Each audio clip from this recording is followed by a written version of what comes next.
ever so slightly right to left for the former world number one. Ball is off. And that one's not scared of the dark. It drops into the cup. DJ goes back to 11 under. Tommy Fleetwood birdie putt is upcoming. I'll hand back to you then, Marcus.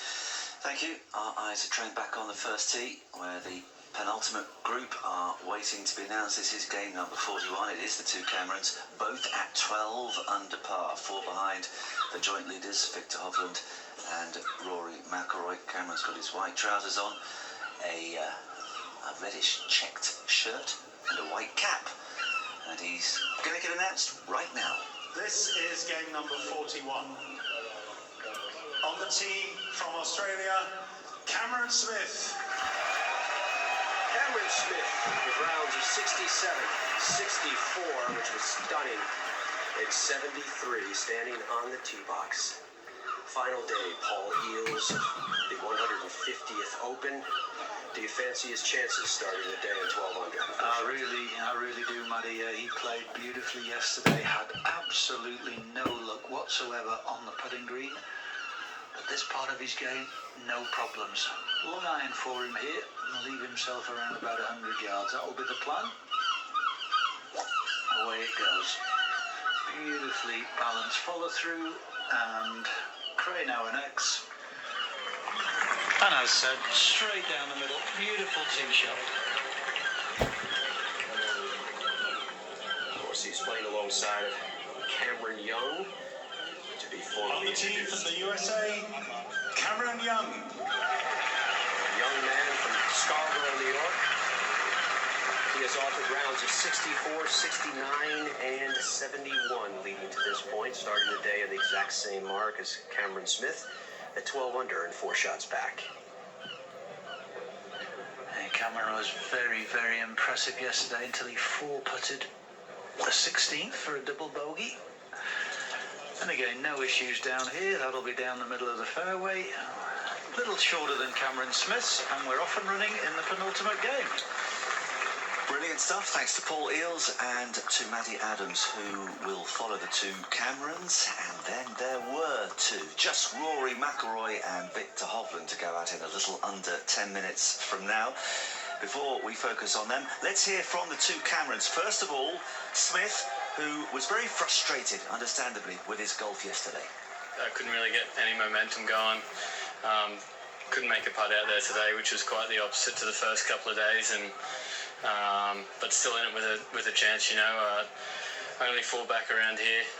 Anything can happen. You can make a ton of birdies around here. So one of the two guys up there are playing too good a golf to go backwards. So yeah, we need to go out there and make lots of birdies and try and chase them down as soon as we can. So Cameron Smith looking for a fast start, and Cameron Young knows what he has to do as well. You certainly have to be patient because some of the hole locations are very difficult and you just can't get it close to a lot of places.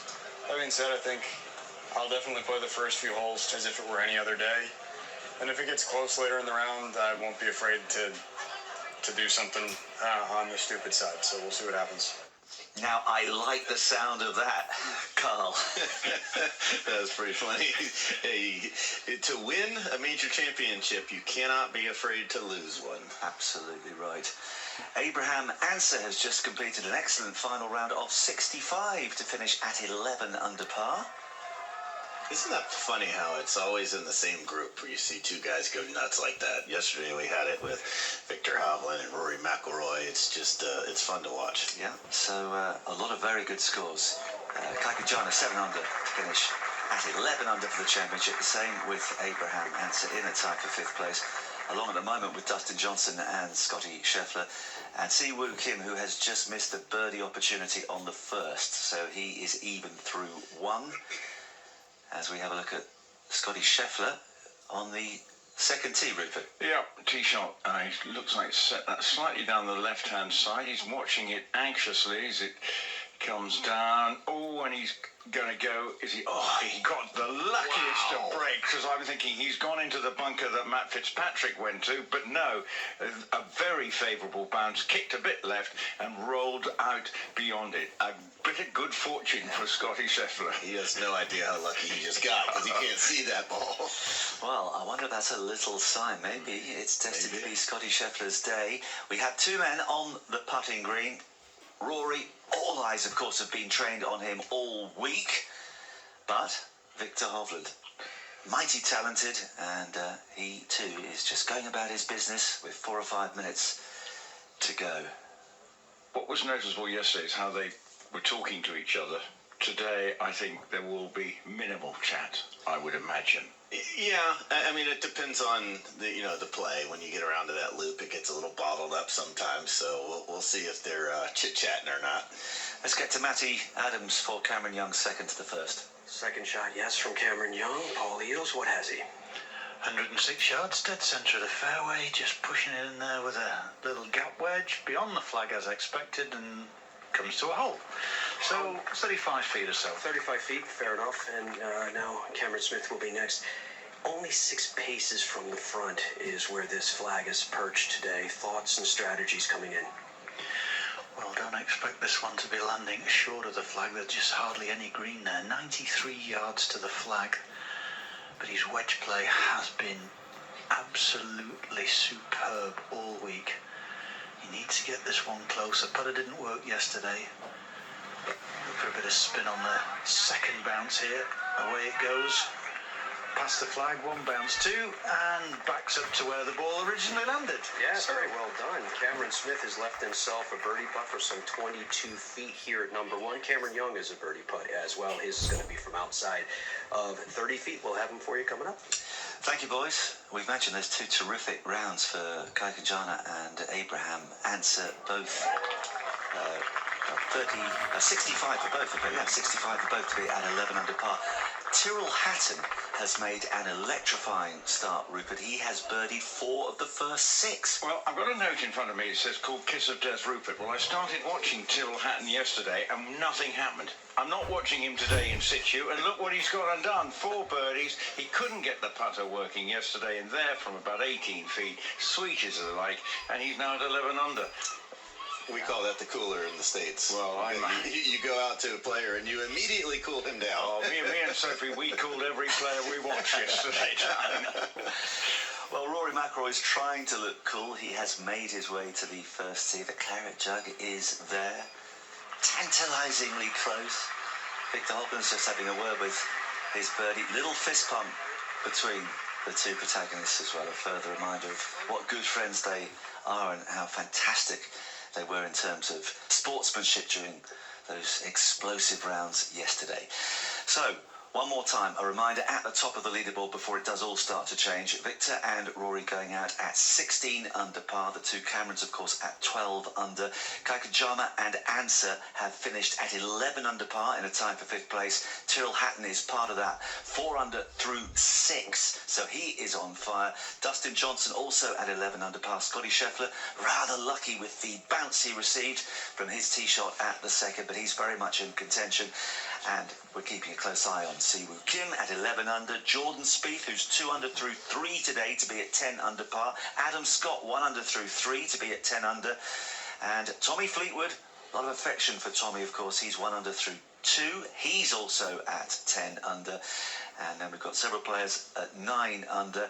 Xander Schauffele, Dean Burmester, Brian Harmon and Matt Fitzpatrick. To Matt Adams. Cameron Young here at the first green. 34 feet away, birdie putt on its way down the slope of the green. It goes, this one reaching the hole and refusing to dive in. So little work left there for Cameron Young to open with a par. And Marcus, we go back to you. Thank you, Matty. We've got that beautiful picture on our monitor. A packed stand behind the 18th green and the stands along the first fairway absolutely full as well. Victor Hovland, though, is on the first tee, chewing, I think maybe a banana, looking thoughtful, getting ready for what should be another fabulous golfing duel. A very warm welcome at this point to Talk Sport listeners. You have arrived at the perfect time. The final pairing are on the first tee, just waiting for the go-ahead, leading by 4 at this stage.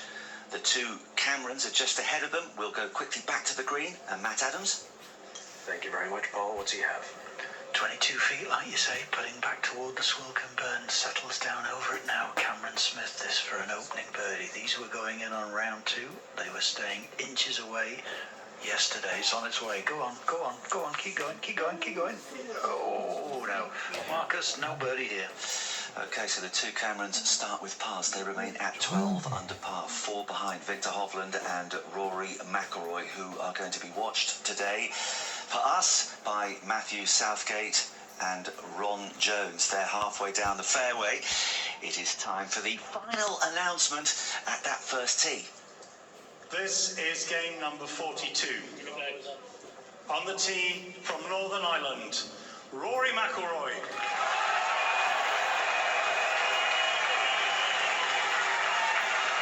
So, Rory's big chance for his 5th major. His first. It would be his first. It will be his first in almost 8 years. But he's all ready to go, Matt. Yeah, my hands are shaking here, Ron. I'm so excited about today. Rory steps up, rips into a long iron shot, leans as if it's a little bit down the left, just waiting for the ball to land now. Safely down the left side, almost level with where we're standing. He's going to have a lovely short wedge shot as he's approached to this first green. That's as perfect as it gets. And so he can happily. On the tee from Norway, Victor Hovland. Victor Hovland, 24 years old, born in Oslo, Norway.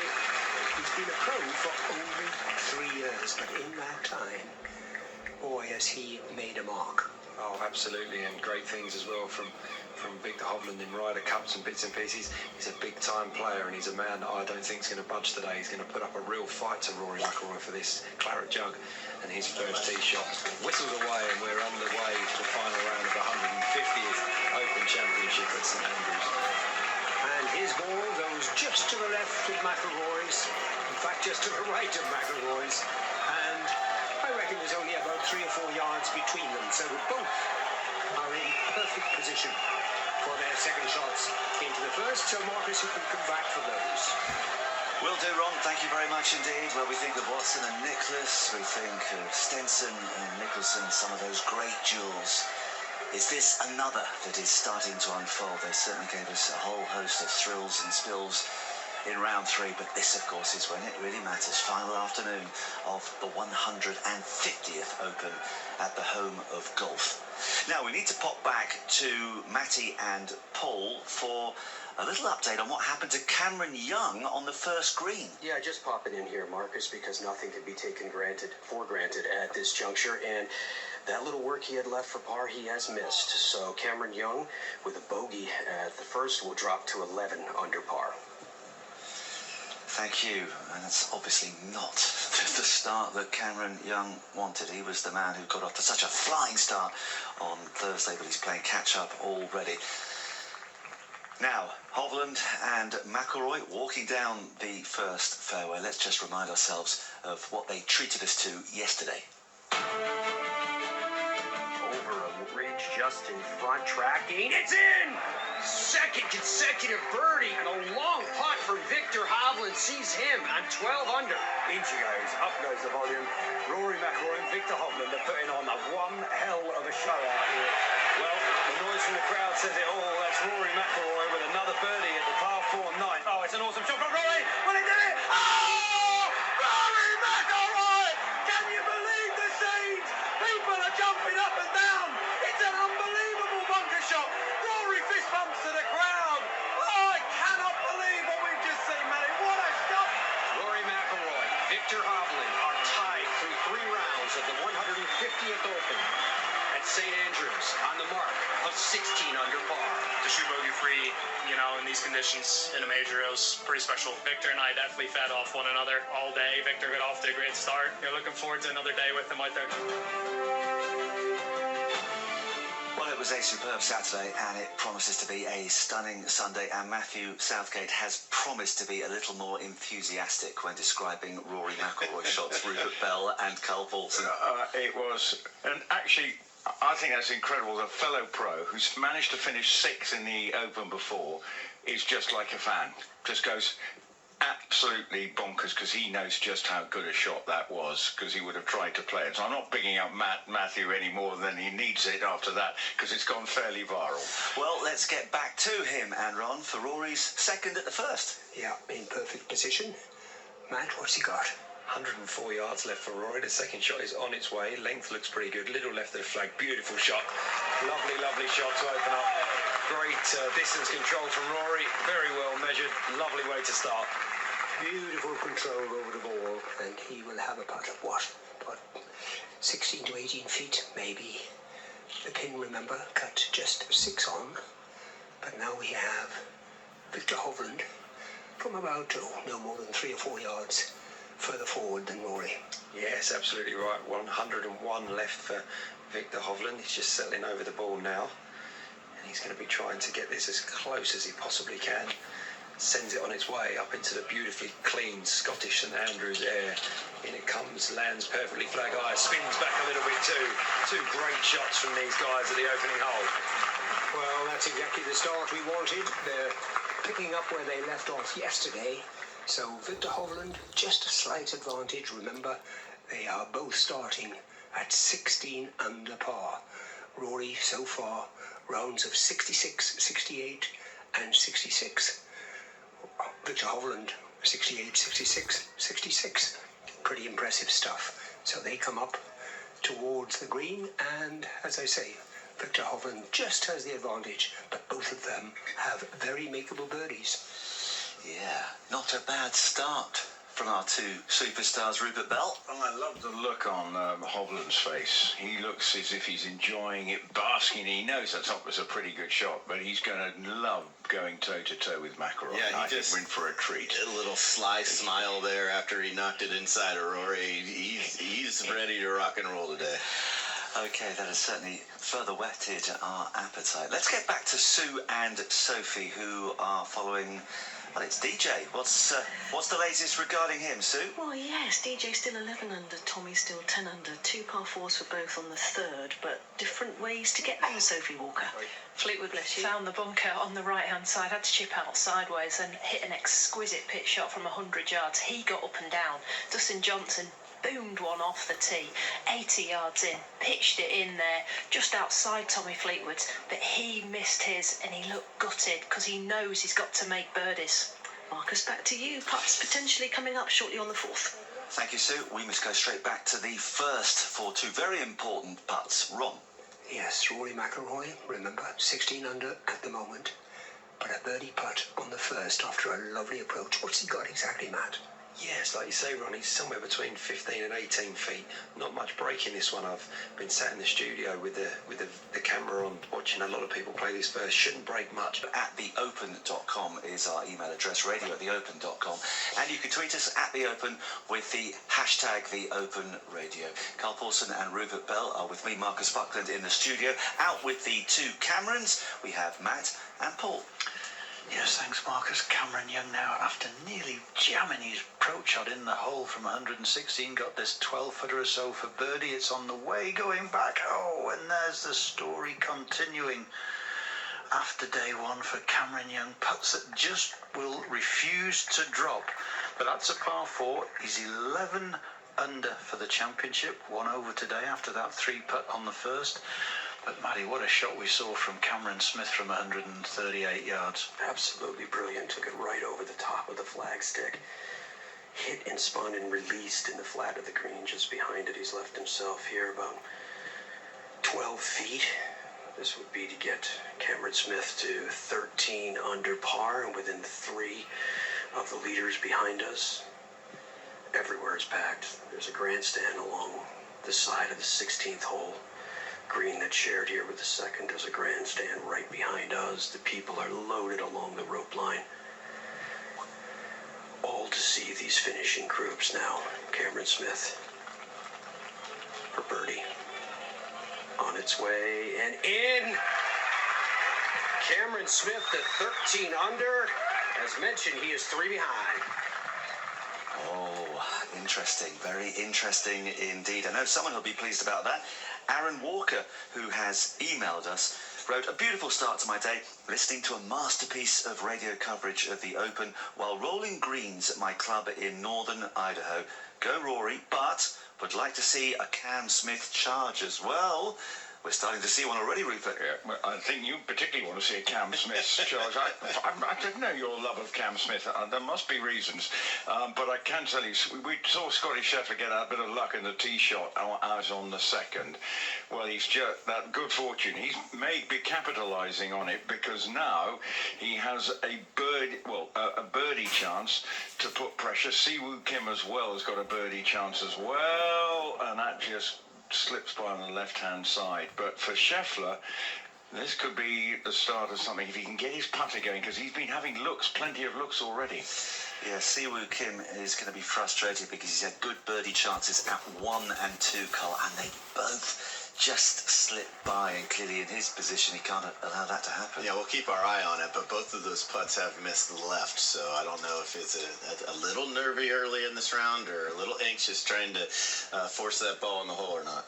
And what did you make of the 2 putts from our leaders? Well, I just wonder whether that Hovland one, that felt like he perhaps should have got that one because it would have just turned the heat up, but that's given him an opportunity here. Now Scotty Scheffler with that birdie chance on 3, just misses on the right-hand side. And again, as Rupert was saying, he is just shaving the edges of the hole. And you just think, if all those 3 have gone, I think he must have had 3 now, really good chances. He's had looks. Something's got to go in his favour shortly. Well, we've got to keep updating this leaderboard, so a reminder that McIlroy and Hovland are both still at 16 under after their first hole. Cameron Smith made a move with that birdie at 2, so he's within 3 now at 13 under. Then we've got Kaikanjana and Ansa, who both finished after those excellent 65s. Tyrrell Hatton on fire, birding 4 of his first 6. He's just parred the 7th. Jordan Spieth. Now, Jordan Spieth, 3 under through 5 now, so he's part of that tie for 4th place at 11 under. Carl, you called it right at the start, and he's responding. Yeah, if he makes putts, he can go as low as however many holes he's got. I'm telling you, this guy, when he starts making putts, it is lights out. Driving the ball better than he's ever driven it in his career, hitting his irons very nicely, and has been struggling with that putter a little bit on and off this year. The reason that he got to 11 under just a few moments ago is because he actually had an eagle putt on 5, which was very, very close to going in. So that was a stress-free birdie, and Jordan Spieth is in the thick of the action, as just about everybody predicted at the start of this week, Rupert. Yeah, including me, but just frustrating. Didn't quite get going when he in the early stages. Just a bit behind. That's frustrating for him. Right, we need to get an update on Messrs Fleetwood and Johnson with Sophie and Sue. Yes, we're at the par 4 4th. Dustin Johnson has knocked it close, more in a second, but Tommy Fleetwood through the back, Sophie. Through the back, but what a shot Tommy Fleetwood has played. Stymied by the bunker. He's chipped it into the bank. It's released to 3 or 4 feet. Some golf shot there.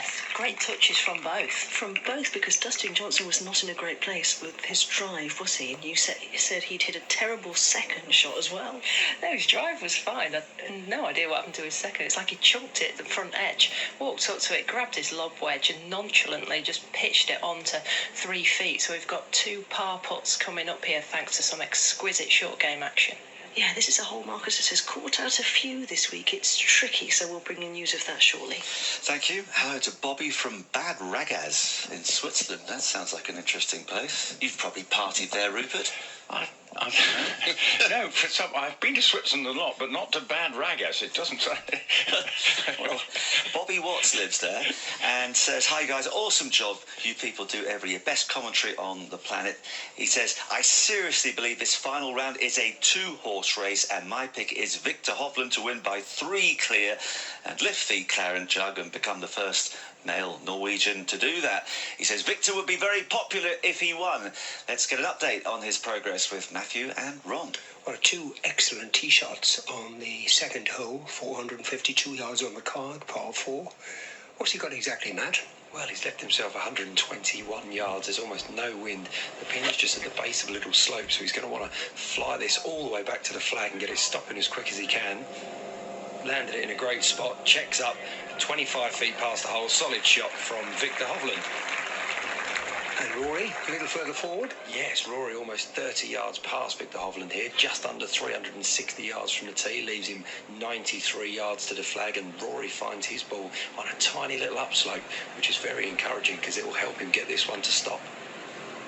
Well, he's poised and ready. Away it goes. You can hear the swish of the club. Lovely contact, high in the air, and this has gone a bit long to say the least. It's checked there, but he's safely on the green. This second green shares, of course, with the 16th. He will be putting, but from that distance, maybe he would be a little disappointed that he didn't get it a little bit closer. So we'll wait until we come up for putts very shortly. Marcus, back to you. Thank you, Ron. And we'll go straight to Harry and Raymond. We haven't heard from them for a while. They're watching Harman and Lowry. Yes, thank you, Marcus. We were just on the 7th green here. Shane Lowry has just kept missing a few putts, unfortunately. Great birdie opportunities, but he will remain at 8 under par. We have Brian Harman here, who's currently 9 under par for the championship. He's a putt here from about 10 feet here to get himself in double figures. The left-hander from Georgia, as he stalks over this putt. Just stepping into it now. Huge crowds gathering around the 7th, 8th, 9th, 11th, 10th. Fabulous part of the golf course. Lots of birdie opportunities. No wind. As he looks down the line, ball is on its way. It's on its way. Will it drop? And it will. And Brian Harman picks up another birdie, and he will get to -10, going on to the 8th hole. Marcus.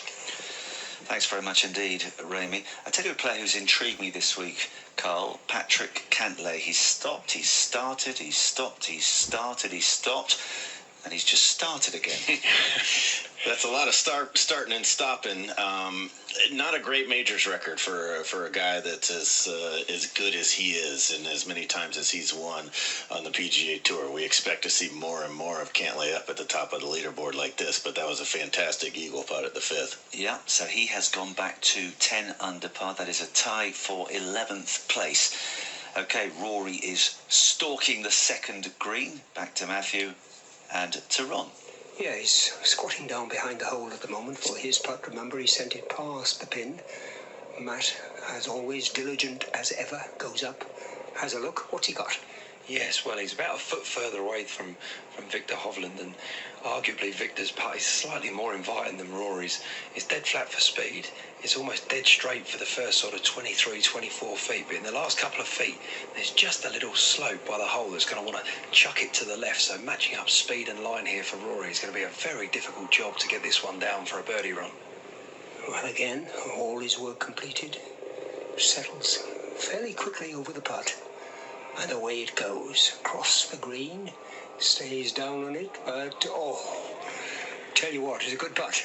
Yes, very good putt. It was always going to be a difficult job. He missed it slightly on the high side. The speed was perfect, so all in all, my assessment of that one was a very good effort from Rory. Yeah, just a little tap in from no more than 2 inches. So Rory starts with 2 pars, stays at his overnight 16 under. Level with a man now who is about to putt. Victor Hovland, what has he got? Yes, he's about 1 or 2 feet closer than where Rory McIlroy was, and the slope that I told you about that would chuck Rory's ball to the left at the hole in the last couple of feet is more situated to the right-hand side of the hole as Victor's putting, so a far more inviting putt for Victor. He can just go ahead, send this one just outside the right lip and really give it a run. Well, again, he's over the putt. 1 or 2 practice strokes. Settles his feet. Very still. Takes the putter back. Forward it goes. Likes this one. This too is alongside the hole. Simple little tap in. So Hovland, like McIlroy, starts with 2 pars. They both remain at 16 under as we go to the 3rd. Steady starts then for Victor and for Rory. A reminder that Cameron Smith has already picked up his first birdie of the day to move within 3 of the leaders. We'll get an update very soon on the silver medal situation. Filippo Celli is close to confirming himself as the winner of that, as we see Adam Scott playing his second to the fifth, Carl. Yeah, ball below his feet coming out of the rough with a wood trying to chase this up onto the green. Well, he's actually flown it all the way up into the middle of the green. That's a fantastic shot. If it stops, and it will roll off the side of the right-hand side of the green. But that's a very makeable chip upcoming for Adam Scott, currently at 10 under. Yeah, it was interesting actually to listen to him earlier saying, well, basically I need to shoot 62. But he didn't say it was impossible. And he's played extremely well this week. Now, some significant moments on the 18th fairway, Rupert. Yeah, Filippo Celli, the 21-year-old Italian, receiving the acclaim as this year's silver medalist. You go back to 2009 when Matteo Manassero was the last Italian to win this, and of course went on to win the PGA Championship, but has had a decent professional career in his own right. But Filippo Celli doing the walk that everyone enjoys to do, and here he is coming up onto 18th. He's hit a great shot. He's played brilliantly. We saw him with an eagle midway through the back nine as well, and he has every right to enjoy this moment in his Italian blue shirt coming up onto the 18th. What a moment for the young man. Gotta love it. I mean, it's just it's a special honor indeed. Back to the 18th shortly, but Cameron Smith could be poised to strike again, Ron. Yep. Birdie at the last. You had Matt and Paul here at the third. We're 37 paces from the front and only 5 from the right is where you find today's hole location. And Paul Eales, what beautiful shots in we saw from the two cams. Yeah, we did. It was Cameron Smith first. He took the huge slope out of play, landed it on the flat and brought it to a halt around about 12 feet, which is what he's got now for this birdie. Down the hill, may break a little from his right, but it's a quick putt.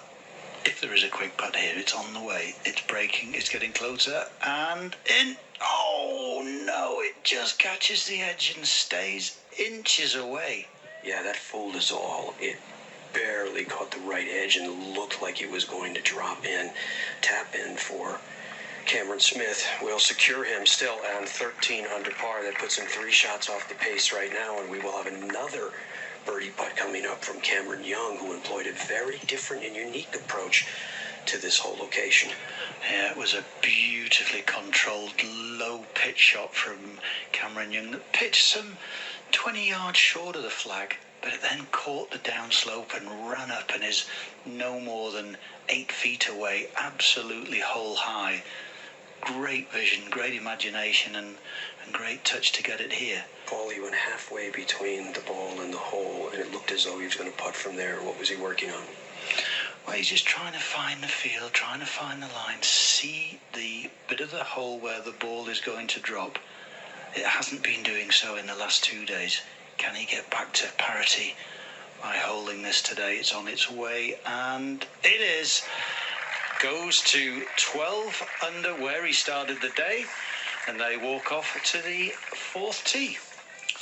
Good response from Cameron Young. So he's had a birdie, a par and a bogey. We've had a couple of pars so far for Victor Hovland and for Rory McIlroy. 1 birdie and 2 pars for Cameron Smith. This is the Open Radio.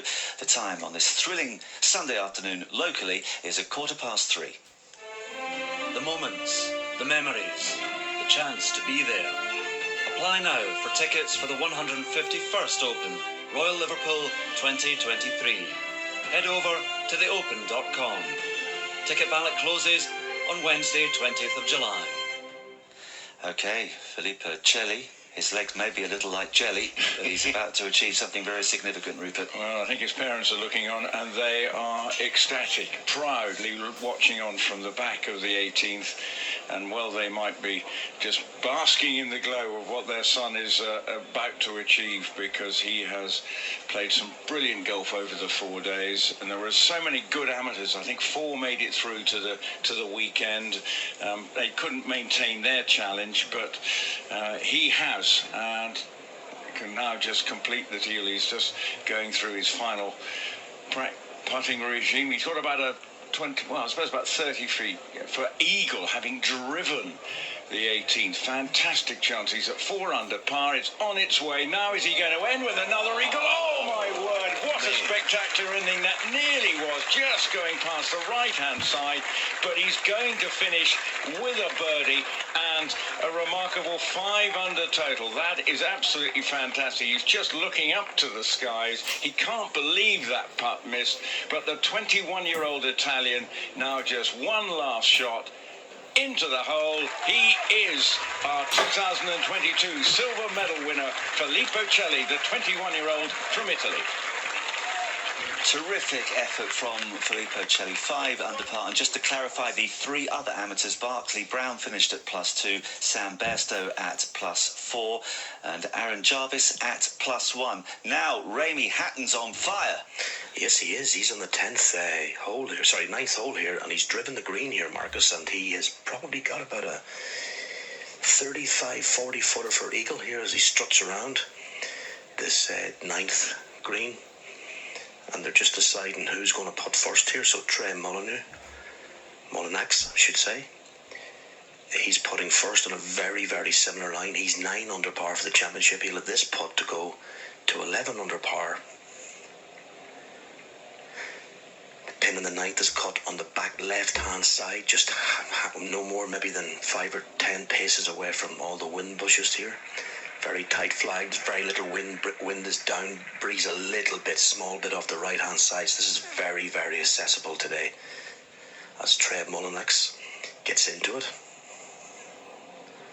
steps over it, takes a couple of little wriggles of the hips, widens the stance.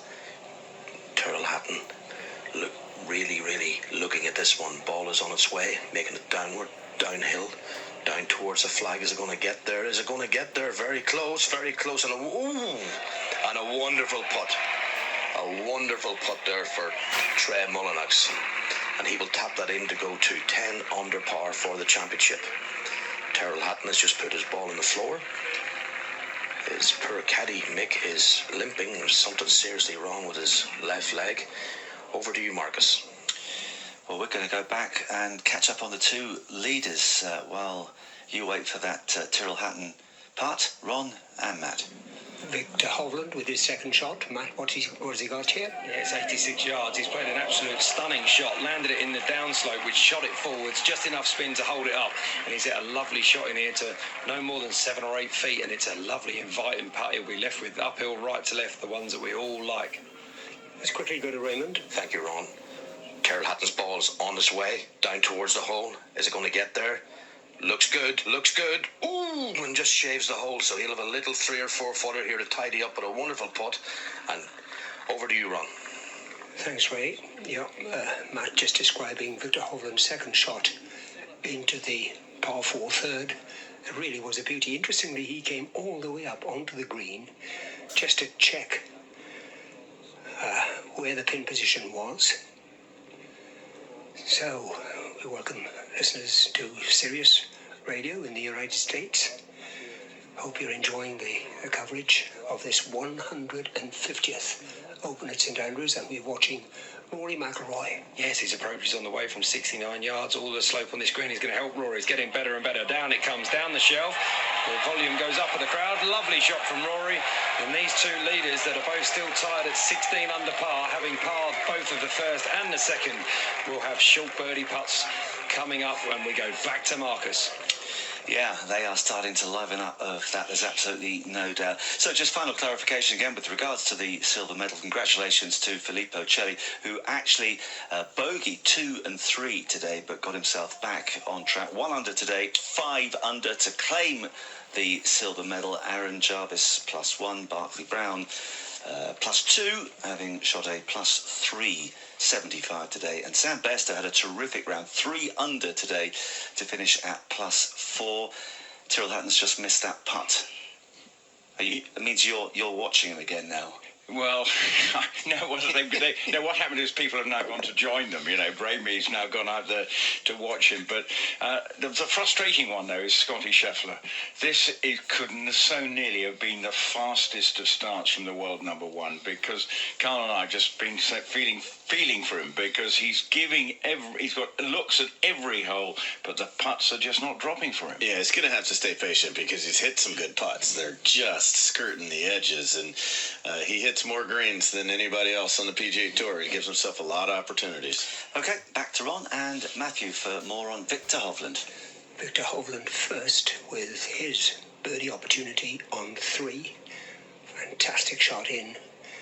Just looking across to 15, because remember we've got the double greens here at St Andrews, and there's a little bit of action going on there. I can tell you it's pleasantly warm.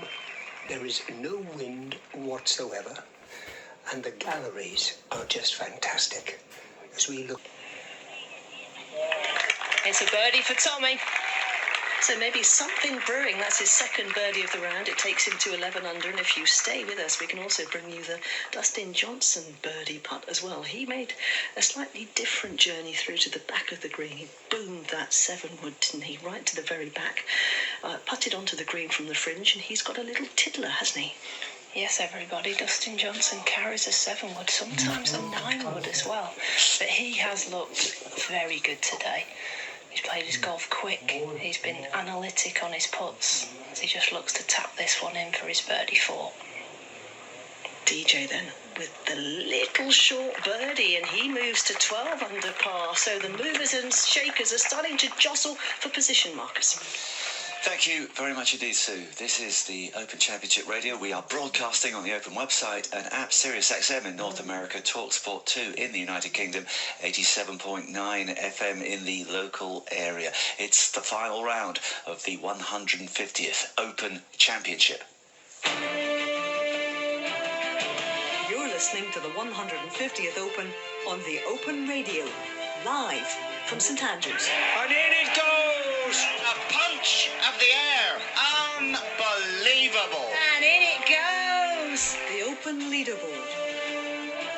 And this is the situation at the top of the leaderboard. Rory McIlroy and Victor Hovland still can't be separated. They have parred their first 3 holes to remain at 16 under for the championship.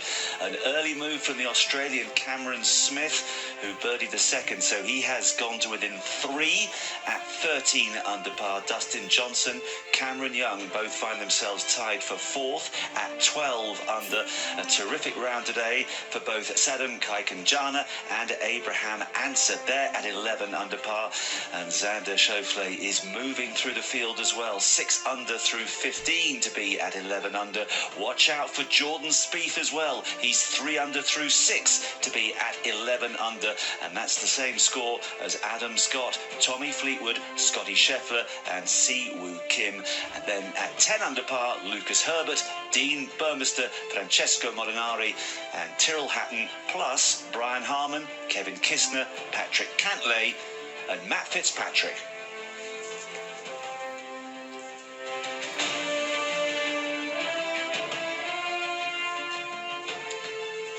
I've got Carl Paulson and Rupert Bell alongside me. We don't know where to look at our leaderboard, at our monitor. We've got Victor Hovland just getting ready to tee off at the 4th. I certainly thought that one of Hovland or McIlroy were going to hole a birdie putt on the 3rd. Well, we thought that on the 1st as well, and the 3rd they both had very good looks, and somebody's going to have to take the lid off the hole here soon. Yeah, with the fact Hovland's now missed 2 very makeable sort of 8-foot putts, will that start to play on his mind because he's getting looks? And Rory, well, he needs to put his foot down because the chasing back are getting interested. Scotty Scheffler with his 3rd shot to the par 5 fifth. He's at 11 under par. 3rd shot with a wood. There must have been a bunker involved at some point on this hole. Okay, we'll keep an eye on Scheffler, of course, because he's capable of just about anything. But we must go back to Ramey and to Harry for news of Harman and Lowry. Yeah, Shane Lowry here on the 9th green after a great drive onto the front portion of this green to about 40 feet. He rolled it up and he has 3.5 feet here for his birdie on 9. Not a whole lot happening for Lowry. A birdie on the 3rd hole, pars ever since. He's -8 for the championship with a really good chance here, and he's missed it. I don't believe it. He's missed it on the right-hand side.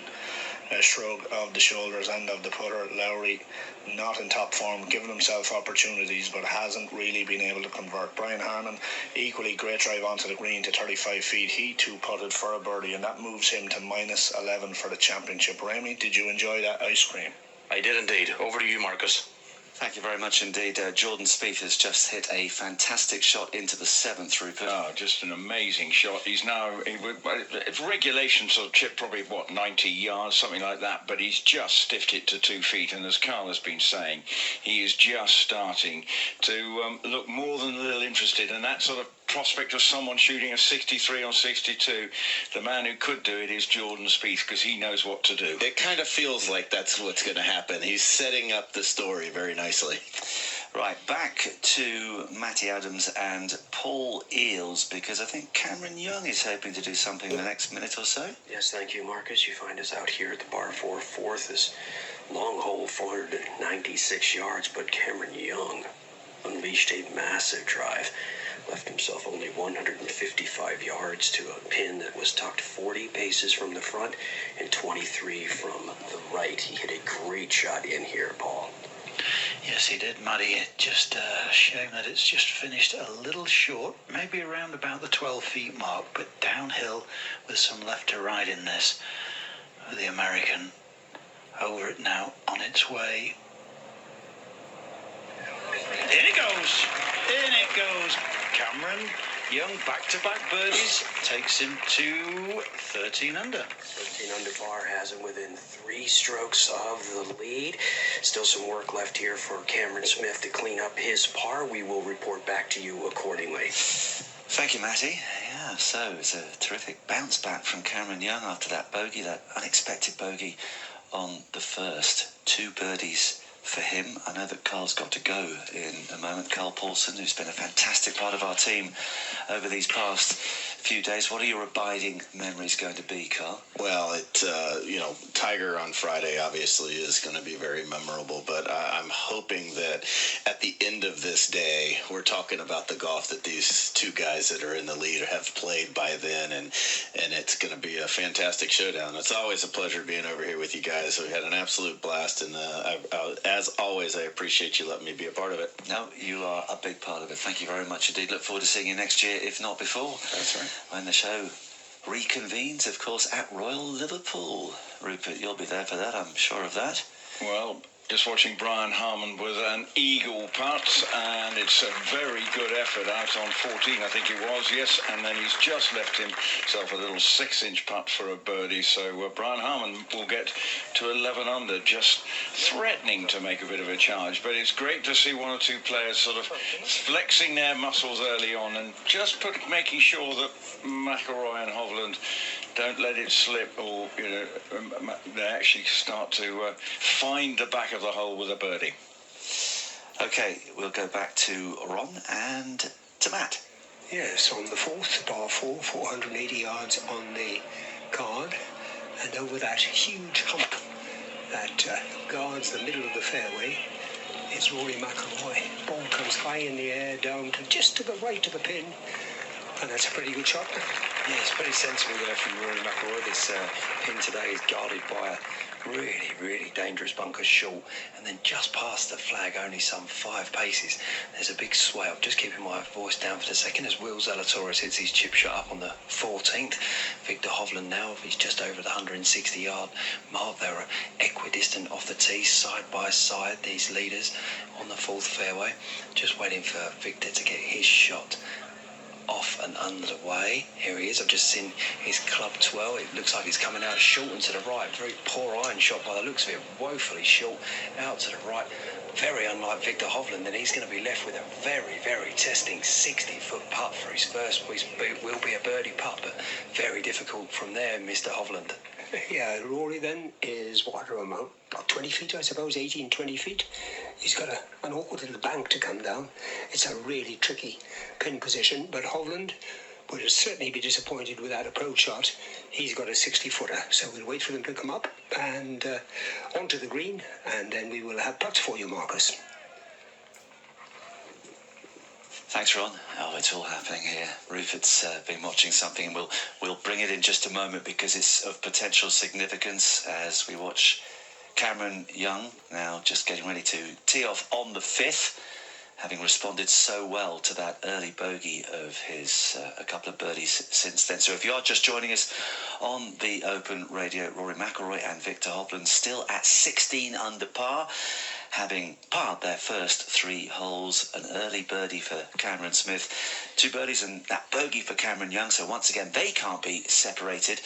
And Xander Schauffele's been on form today. He's playing his second to the 16th at 11 under par.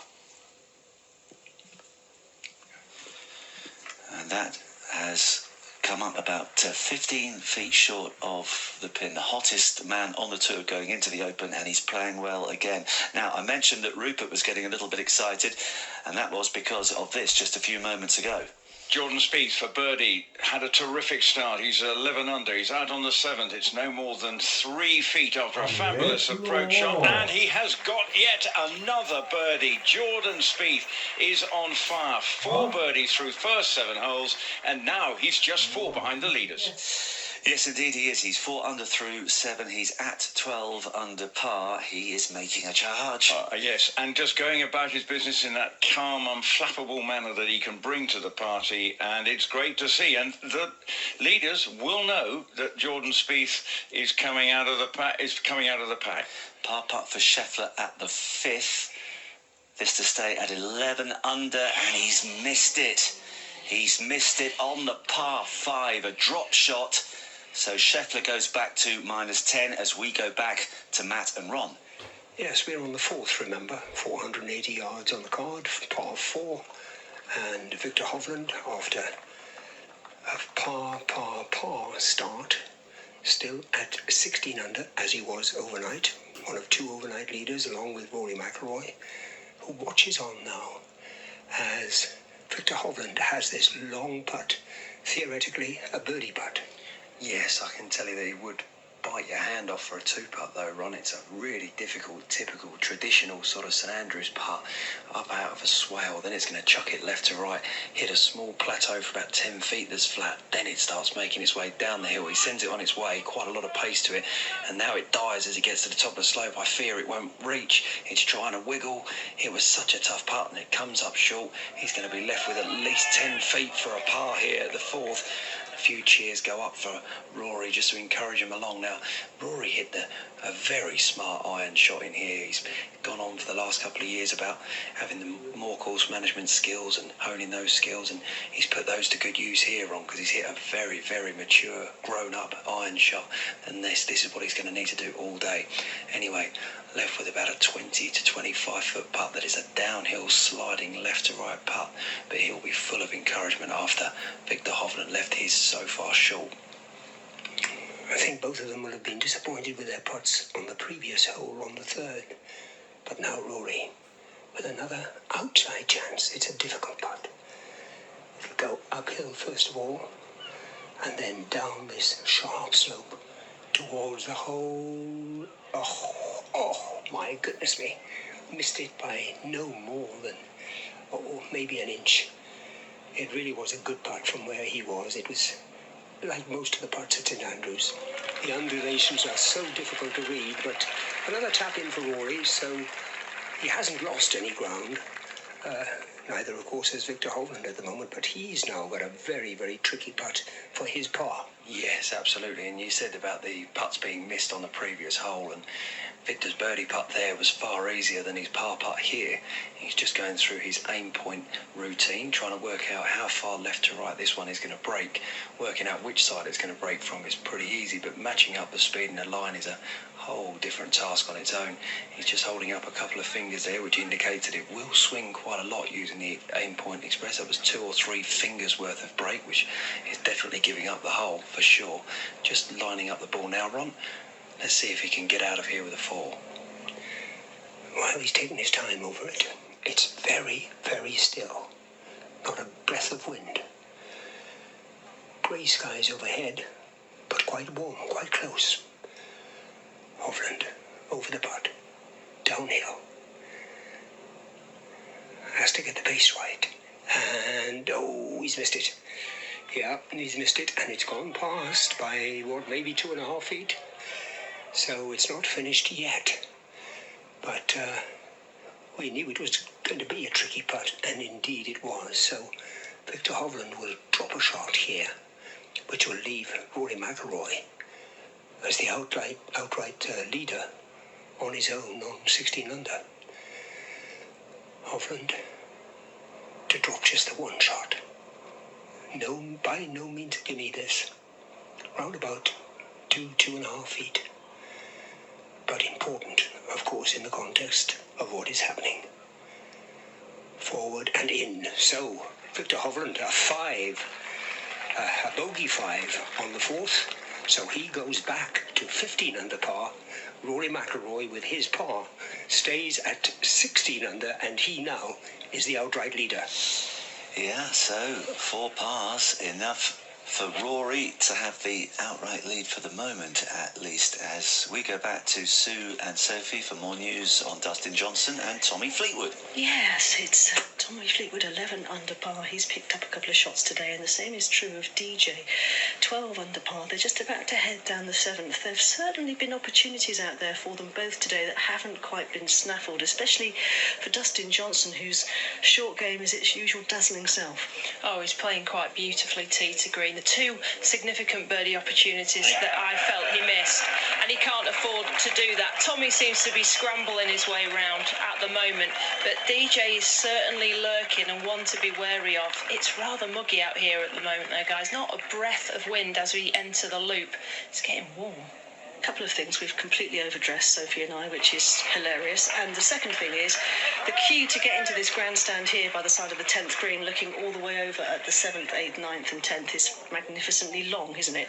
Yeah, I think they're hoping for a Rory McIlroy special once again, but it certainly seems the place to be. The 11th tee box is packed, but the queue is very long also. It definitely is. Back to you, Marcus.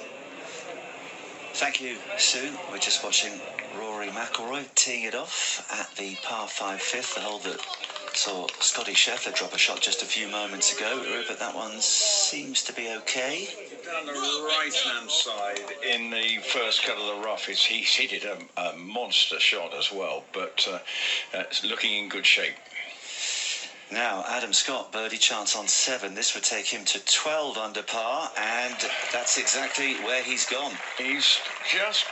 I think he's going to be ruining 1 or 2 chances in the previous days, which just, having watched quite a lot of him this week, the putts haven't dropped, but they are today. But is it too little, too late?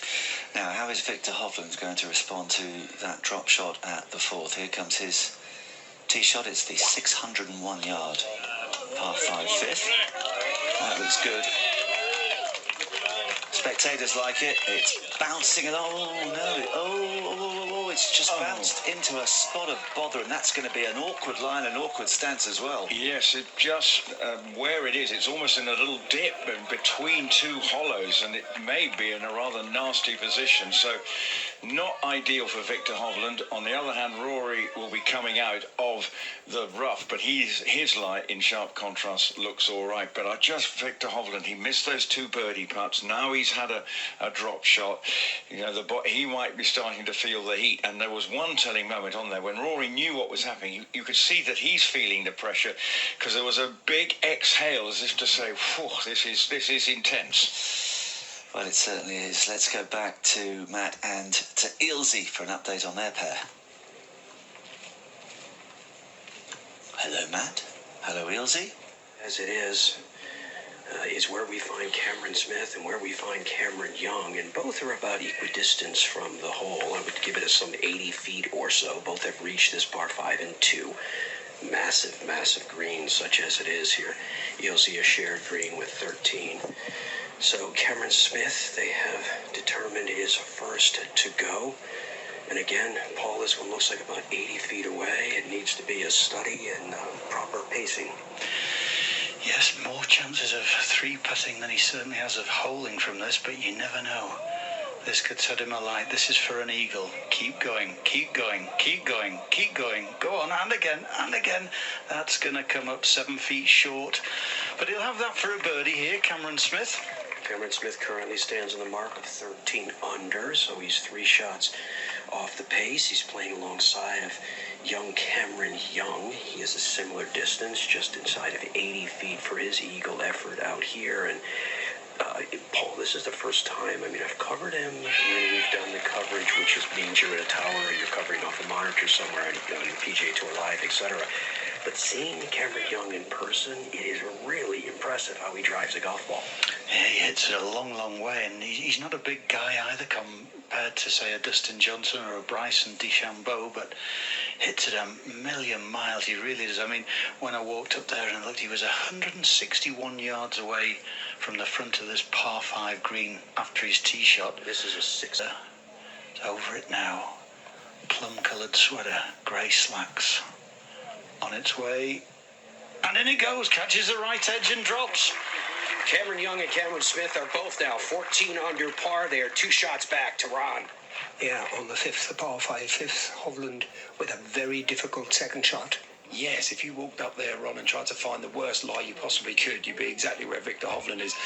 I'm very, very, very pleased to be able to tell the listeners that he's done the sensible thing, chopped it forwards to leave himself just some sort of wedge shot in, but for a minute there, it looked like he was taking a stance to take a swipe at that and go for something crazy. I don't know why I thought that, but he waited a long time for the green to clear to play a little pitch out, so I was slightly concerned for Victor Hovland. Well, he's played the sensible shot, as Matt was saying. Rory, meantime, is also in the rough on the right-hand side, and Matthew went and had a look at his lie, and what has he got now? Yes, well, quite incredibly, Ron, his ball's actually come to rest on a very neatly replaced divot, so it's a perfect lie. But you can see exactly where someone else has been there in the past, and thankfully that person went and put the divot back, otherwise Rory would be in a whole world of pain. Amazingly, this pin position on this hole today is 85 yards on from the front. That's right, 85. He didn't mishear me. So he's only got in the region of about 175 to the front edge of the green, but then he's got to get it all the way back to that flag, which is never easy to judge, so it'll be some sort of long iron shot for Rory. Try and pitch it middle of the green somewhere and let it release all the way back there. Acres of space around this flag, short, left and right. It's big enough to build a superstore on it, Ron. Well, he's chatting with his caddy at the moment, just to probably discussing exactly what you've been talking about, Matt, the distance, because the fact that the flag is so far to the back. It's 12 from the right and 85 from the front. To select his club, let's quickly go to Sue. Yes, Dustin Johnson was just about to address the putt, and he's just stood up and backed off it. A couple of gorgeous approaches here at the par 4 7th from both. Tommy Fleetwood actually inside the distance of Dustin Johnson, who's been glorious so far with his short game. Both of them exceptional shots into this 7th hole. Pin cut on the right-hand side, so they're playing the dogleg left to right, down the left, so they can pitch up the green. Use the banking on the left to bring it down to the hole. So some big opportunities coming up, but Dustin just taking his time. His brother Austin points to the spot, which is a cup outside right as he settles in. Put one. Oh, actually, it'll be a while because, yeah, we're still going. Come on, DJ, hit this pot. It takes a long time. He does, and the thing is, with anything off the fairway, he's pretty quick, but it comes to the green, it takes a while. But here we go, he's finally ready. This would take him to 13 under par and right in the mix. Huge gallery watching as Dustin Johnson settles finally behind the ball. A last waggle of the hips. Putter head is released. He's staring it down, and it doesn't drop. DJ not as hot with the putter as he has been with the wedge and the fairway irons, and so Tommy Fleetwood, Sophie, will have a putt very shortly to make a little more headway himself and join DJ on 12 under. And just look at DJ now, looking up as if to say, that's 3 birdie opportunities I've missed inside 15 feet, and he knows he can't do that. Looks back at the hole in disgust as he walks off the green. Fleetwood's got 6 feet here. He hit a beautiful shot, just banked it off the cushion on the left-hand side. The crowd at the back of the 7th and the 8th green erupted because Tommy Ladd stuck it close for them. This is really turning into a bit of an amphitheatre, this back ring at the old course. As his caddy, Ian Finnish, backs away, leaves it to the master. He's just walking into the putt now, using the line on the ball to take it outside right of the hole. Saw him on the putting green earlier with his coach Phil Kenyon going over this type of length putt. We've seen him miss a few on the low side, so he needs to keep the pace up down the right edge of this hole from 6 feet. birdie for Tommy Fleetwood.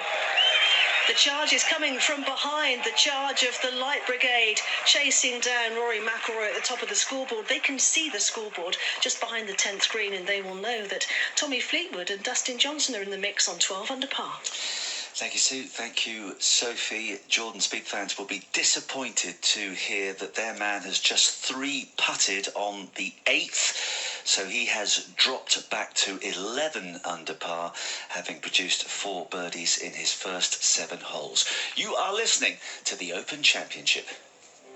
150 years of history, of growth, of change, of innovation.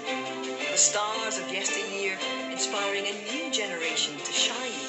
Competitors preparing for what is to come in a fight against the elements. As a new champion prepares to take the greatest walk in golf. Everything has led to this, the 150th Open at St Andrews.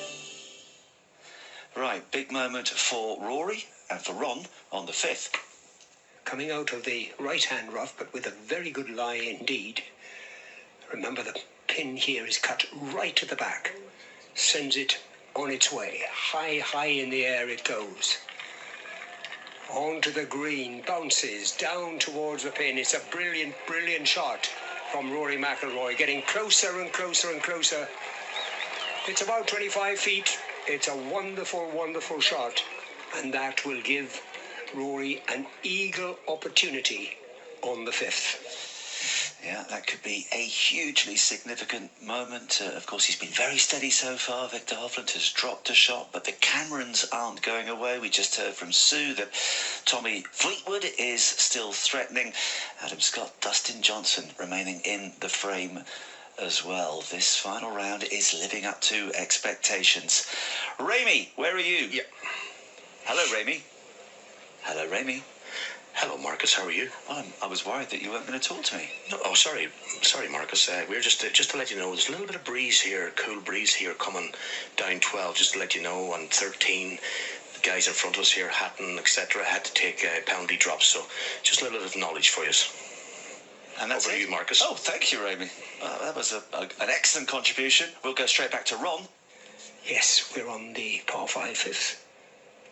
Just described McIlroy's wonderful approach shot, and now here comes his putt, Matt. Yeah, settling over to this 20-odd feet for left for eagles, downhill, right to left, it gets to the top of the hill, here it comes, down the slope, takes the break, it's on its way, it's got a chance. Oh, his knees bent, huge groan from the grandstand that's over on the other hole on the 13th. The easiest of birdies for Rory McIlroy, and that will get his first birdie of the day, and he gets it to -17. You can hear what it means to the crowd, Ron. They're going to really support this man all the way back to the middle of the town of St Andrews, where it'll all unfold later. Fantastic galleries, and you could hear the noise. So, first birdie of the day, as Matt was saying, for Rory McIlroy on the par 5 5th, takes him to 17 under par. Outright lead. But Victor Hovland, who had problems off the tee, and played a sensible recovery shot, played a very good third shot to around about 20 feet. And this now, Matt, is for birdie as well, isn't it? Yeah, it's very flat putt, and as you said, great pitch, great approach to the green from Victor Hovland. He wouldn't have been able to see the pin, so he was just completely trusting on his distance control skills. Dead straight, dead flat putt here for Victor's birdie. Over the putt. Everything goes very quiet. Sends it on its way. Oh, it's a lovely putt, but it's missed. And it'll be a simple tap-in for Victor.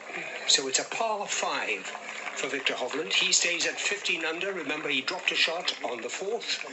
But it's all very, well, not easy, but comfortable for Rory McIlroy.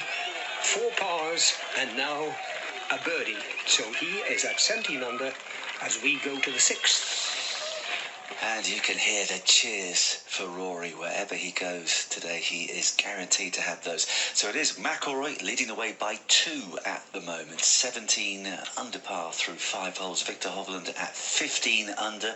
The 2 Camerons are both 14 under par. We've got Adam Scott 12 under through 8. Tommy Fleetwood 12 under through 7. That's the same score for Dustin Johnson at the same stage as well. And 2 cracking rounds earlier today from Kai Kanjana and Abraham Answer, both with 7 under par 65s to be at 11 under, the same score as Dean Burmester, Brian Harman, Kevin Kistner, Jordan Spieth and Si Woo Kim.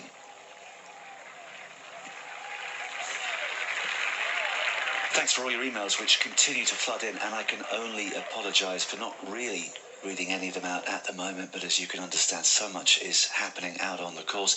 But Mike has been in touch from Skippack in Pennsylvania. Says, I'm with my 17-year-old son Clayton sitting in the grandstand behind the road hole, looking forward to a tremendous finish. Our gratitude to all the people of Scotland for their hospitality, and especially the University of St Andrews golf team for running our grandstand all weekend. Please look out for Clayton's application to join your team. And that is from Mike. So they're thoroughly enjoying themselves on the 17th. Rory has teed off on the 6th, the 401-yard par 4 6th. Big roar from the spectators around the tee box, and no wonder, because that has gone straight down the middle. It lands in that walkway area, which is consistently crisscrossed by the spectators, so he is looking good as we go back to Paul Eales and Matt Adams. Good indeed, Marcus. We could see it in our peripheral vision up here. We're on the 6th green, watching Cameron Young. Both Cameron Young and Cameron Smith found the rough on the left side of this hole. Smith having a very tough lie and finding the putting surface, and Young as well. Pin is only cut 13 paces on from the front, and it's a big false front here, so both of them are considerably past. This from some 50 feet for Cameron Young. This is a birdie effort on the way to try to get to 15 under par, coming in from right to left and finishing below the hole. Again, good weight. He's really got the pace putting, the lag putting down very well so far this week. Quite impressive. Earlier, you were talking specifically about a little pitch shot that he played, Paul, but he really has got himself quite accustomed to links golf straight away. Yeah, very impressed with his approach shot into the 3rd, which when you're playing the PGA Tour, you're used to hitting the ball high in the air and landing it at a distance, and it stops. Not here. 30 to 40 yards of run, no problems at all. Now, Cameron Smith, who was in that left-hand rough, had a horrible lie, gouged it out, ran the ball some 30 to 40 yards from the front of the green to the back. It's on its way. It's a long-range putt. It's going. Go on, go on. Nice applause from the grandstand behind this 6th green. Now, will he tap in? Oh, I think he's not reaching into his pocket, so this looks like just a tap in for a par 4 to remain at 14 under for Cameron Smith. Okay, so that will leave a little bit of work left for Cameron Young to secure the same score and remain at 14 under, 3 shots back of our leader, Rory McIlroy. And Marcus, we're going to leave it for you to please tell the world what he does, and we're going to move forward. I promise I will do that. Si Woo Kim has just added a birdie to his tally, so we don't want to ignore him as we go back to Sue. Yeah, Dustin Johnson has just hit a very nice birdie putt. It hasn't dropped, but it was a long one with a break right to left and then a little straightening maybe at the end. He has left it short, but that was a decent effort off the tee with a shot that just leaked a little bit right. Well, incoming news, we've had a wind switch out here. It's now an easterly wind, which will be into left to right for the players' back 9. So it's not going to be as easy as it has been in the past few days. We saw this on Friday afternoon. So keep an eye out and a listen out for that. Next up is Tommy Fleetwood for his birdie 2. He came to the left-hand side of the flag on the 8th hole, playing over 200 yards today. 35 feet for Tommy. The ball is rolling up and over the slope. It's going to come down right to left. Is it enough? Keep going. Oh! They remain at -12. No problems there. So we march on to the 9th, and it is par golf for these two, Dustin Johnson and Tommy Fleetwood, 12 under.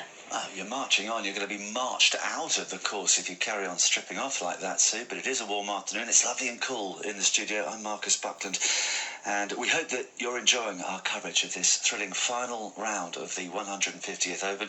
I mentioned that birdie for Siwoo Kim. He had parred his first 6 holes today.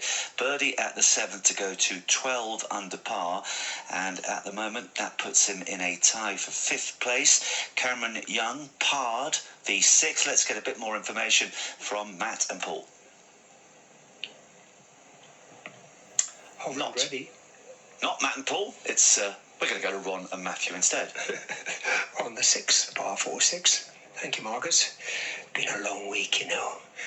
Hovland, from the right-hand side of the fairway, he's very short and it's gone long towards the back of the green. That's all of 40 feet or so. But what surprised us a little was how far behind Rory he was. Obviously, they took very different clubs off the tee, I think, Matt. Yes, well, there's a huge slope at the front of this green, and Victor Hovland seems to have elected for the smart play. It's the one that I would have definitely gone for myself, Ron. He left himself a far enough back shot to create some spin to get close to this flag. He's misfired the second shot there, Hovland, but I like the play from the tee. Rory, on the other hand, putting his foot right down, pedal to the metal, rip driver. He's actually hit it on a 6-yard long spectators crossway, and he was on exactly the same walkway yesterday, so consistency for distance for Rory McIlroy. He's up now on the very peak of the slope that's about 12 yards short from the front of the green with Harry Diamond. He's faced with an extremely difficult shot. He's 57 yards out, but working out where to pitch this shot really must be a headache for Rory McIlroy. If he lands it on the downslope, it will fire it all the way to the back of the green. If he lands it into the upslope, the other side of that, it will just come to an abrupt stop. So very interested to see the shot selection here from Rory. He's actually taken the head cover off the putter, Ron. Would you believe it? 57 yards back down the fairway. I did think the tee shot was a little bit aggressive. He's kind of hit it in no man's land. He's out with the putter.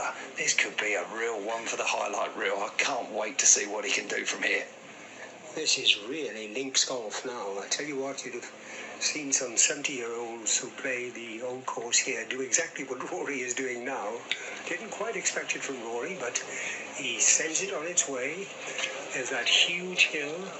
Down it comes, and back up it comes. Oh, well, it's on the green. And he's running. He's actually sprinting to the green. Rory's putt only just clambered up on top. As I said, 12 yards on this pin, the top of the slope, probably 6 or 7 of that. And as soon as he saw it come up and out the other side, off he went. He was running up there. He was almost as fast as Michael Owen.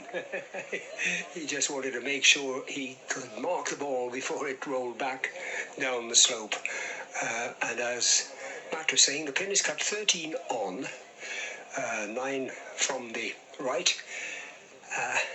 But did it work, Matt? What do you reckon? Yes, well, I think he would have been far pushed to hit a better shot with a wedge or a long iron. If you're going to play it along the floor, then you might as well use the putter. Why not? I think he chose the right shot, and he sets up another birdie chance. We're just watching Victor now. This green on the 6th, where Victor's ball is extremely flat, so shouldn't be too difficult to judge the line and the length. He's just got his ball down. He's wasting absolutely no time today, and compliments to the R&A must be given as well, because the pace of play out here for the final round of a major is absolutely fantastic, Ron. There's no waiting around. Everybody's just getting on with it, and it's very refreshing. From around about 45 feet from the back of the green, it's Victor Hovland, currently at 15 under. Dropped a shot on 4. Here it goes. Looks good. Looks good. Looks very good. Looks very good. Oh, my goodness me. Well, how close was that? Yes, it doesn't get any closer without dropping. Fabulous putt from Victor Hovland. He won't go away today, ladies and gentlemen, I can assure you that. He will stick in for the long haul. He's going to be the thorn in Rory's side all day, which is what makes these championships so special. No point somebody just giving it to you on a plate. Hey, it's what makes it special for it to be a duel. So Rory now, he's just examining his putt. The way that I see it, should just be fairly flat to start with. At the middle of the putt, it will want to start breaking right to left. But all in all, a very good opportunity. And Rory's really going to want to jump all over the opportunity after picking up 2 shots on his playing partner in the last 2. Can he make it 3 and 3? Rory McIlroy, our leader, at 17 under par with another birdie putt. We're on the 6th, remember. 2-shot lead at the moment over his playing partner. Here it goes, here it goes. He likes it. Oh! Bends at the waist as it just runs out of steam. But it was a lovely putt from Rory McIlroy, who will now tap in. So another par for Rory. He stays at 17 under, stays in the lead of the 150th Open. Victor Hovland, par for him as well. Just the 1 drop shot on 4. He currently is at 15 under. We'll go on to the 7th. This is absolutely fantastic. The ingenuity, the way that Rory decided to take out the putter for that second shot, and then the agony and the frustration as that birdie putt just came up short. Now, talking of birdies, here's Jordan Spieth at the 10th, and this is to go 12 under, and in it goes. Jordan Spieth out in 33 with 4 birdies and 1 bogey at the 8th, which might just have brought his run to a juddering halt. Not a bit of it. He birdies the par for 10th to go to 12 under par, which at the moment, of course, leaves him 5 shots behind Rory McIlroy. Siwoo Kim for birdie as well on the 8th. It's a long-range effort. Oh, my goodness me, it was a brilliant effort. It just slips out. And the disappointment for him now is that it's also rolled by a little further than he would have liked. But Siwoo Kim is still just about in the battle as well. As I mentioned a short time ago, he parred his first 6 holes. He then birdied the 7th to go to 12 under par. The greenkeepers have asked if we could give a shout out to match greenkeeper Tiffany Mills, who is out with the final group. She works at Royston Park Golf Club in Norfolk. So hello to Tiffany and hello to Dave, who has emailed us driving back from playing in the La Trobe Country Club Invitational, Arnold Palmer's home course, listening to your broadcast of the Open Championship. You're doing a fabulous job. I listened to you on the way to the tournament as well to get myself motivated, and finished 2nd. And he finishes off by saying, go Rory and Cam Smith. Either player would make a splendid champion. Well, Dave, thank you very much indeed for your message. Don't forget, you can email us, radio@theopen.com, radio@theopen.com, and you can tweet us at The Open with the hashtag #TheOpenRadio. Okay, let's go back to Paul Eales and Matt Adams. Where you join us at the par 4 7th, Cameron Young, I can report, has driven the green. Yes, you heard me correctly. Second shot now from Cameron Smith. 104 yards, pin back right, little ledge to negotiate. Come on, come on. Oh, no, it just caught the wrong side of the ridge and broke away from the hole. That could have been so close for Cameron Smith for birdie. Now it's a good 2-putt for par. What do you make of what Cameron Young just did before our eyes?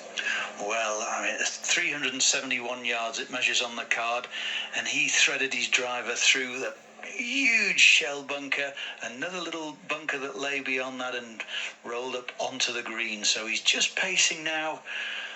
Well, that's 20, and he's nowhere near the hole yet.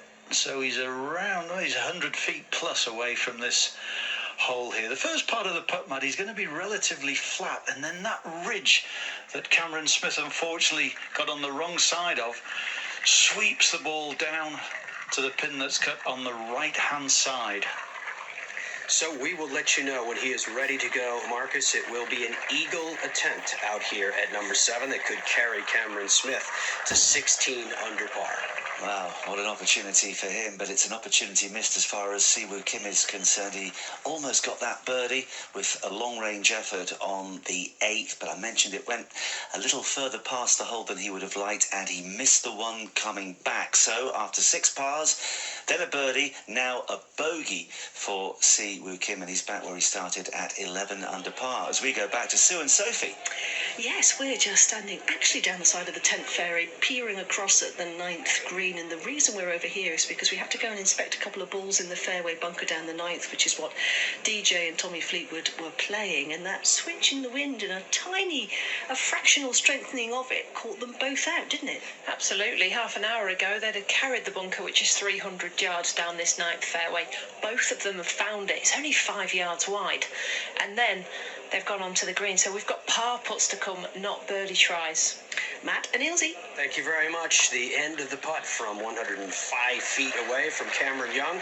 That was for eagle. Settles just about 7 feet left for birdie, so still an opportunity to get to 15 under par. Where we stand right now, Cameron Smith will have a birdie attempt forthcoming, but it will be a difficult one, up a big ridge on one side, down the same ridge on the other to get to where this pin in the hole is cut today.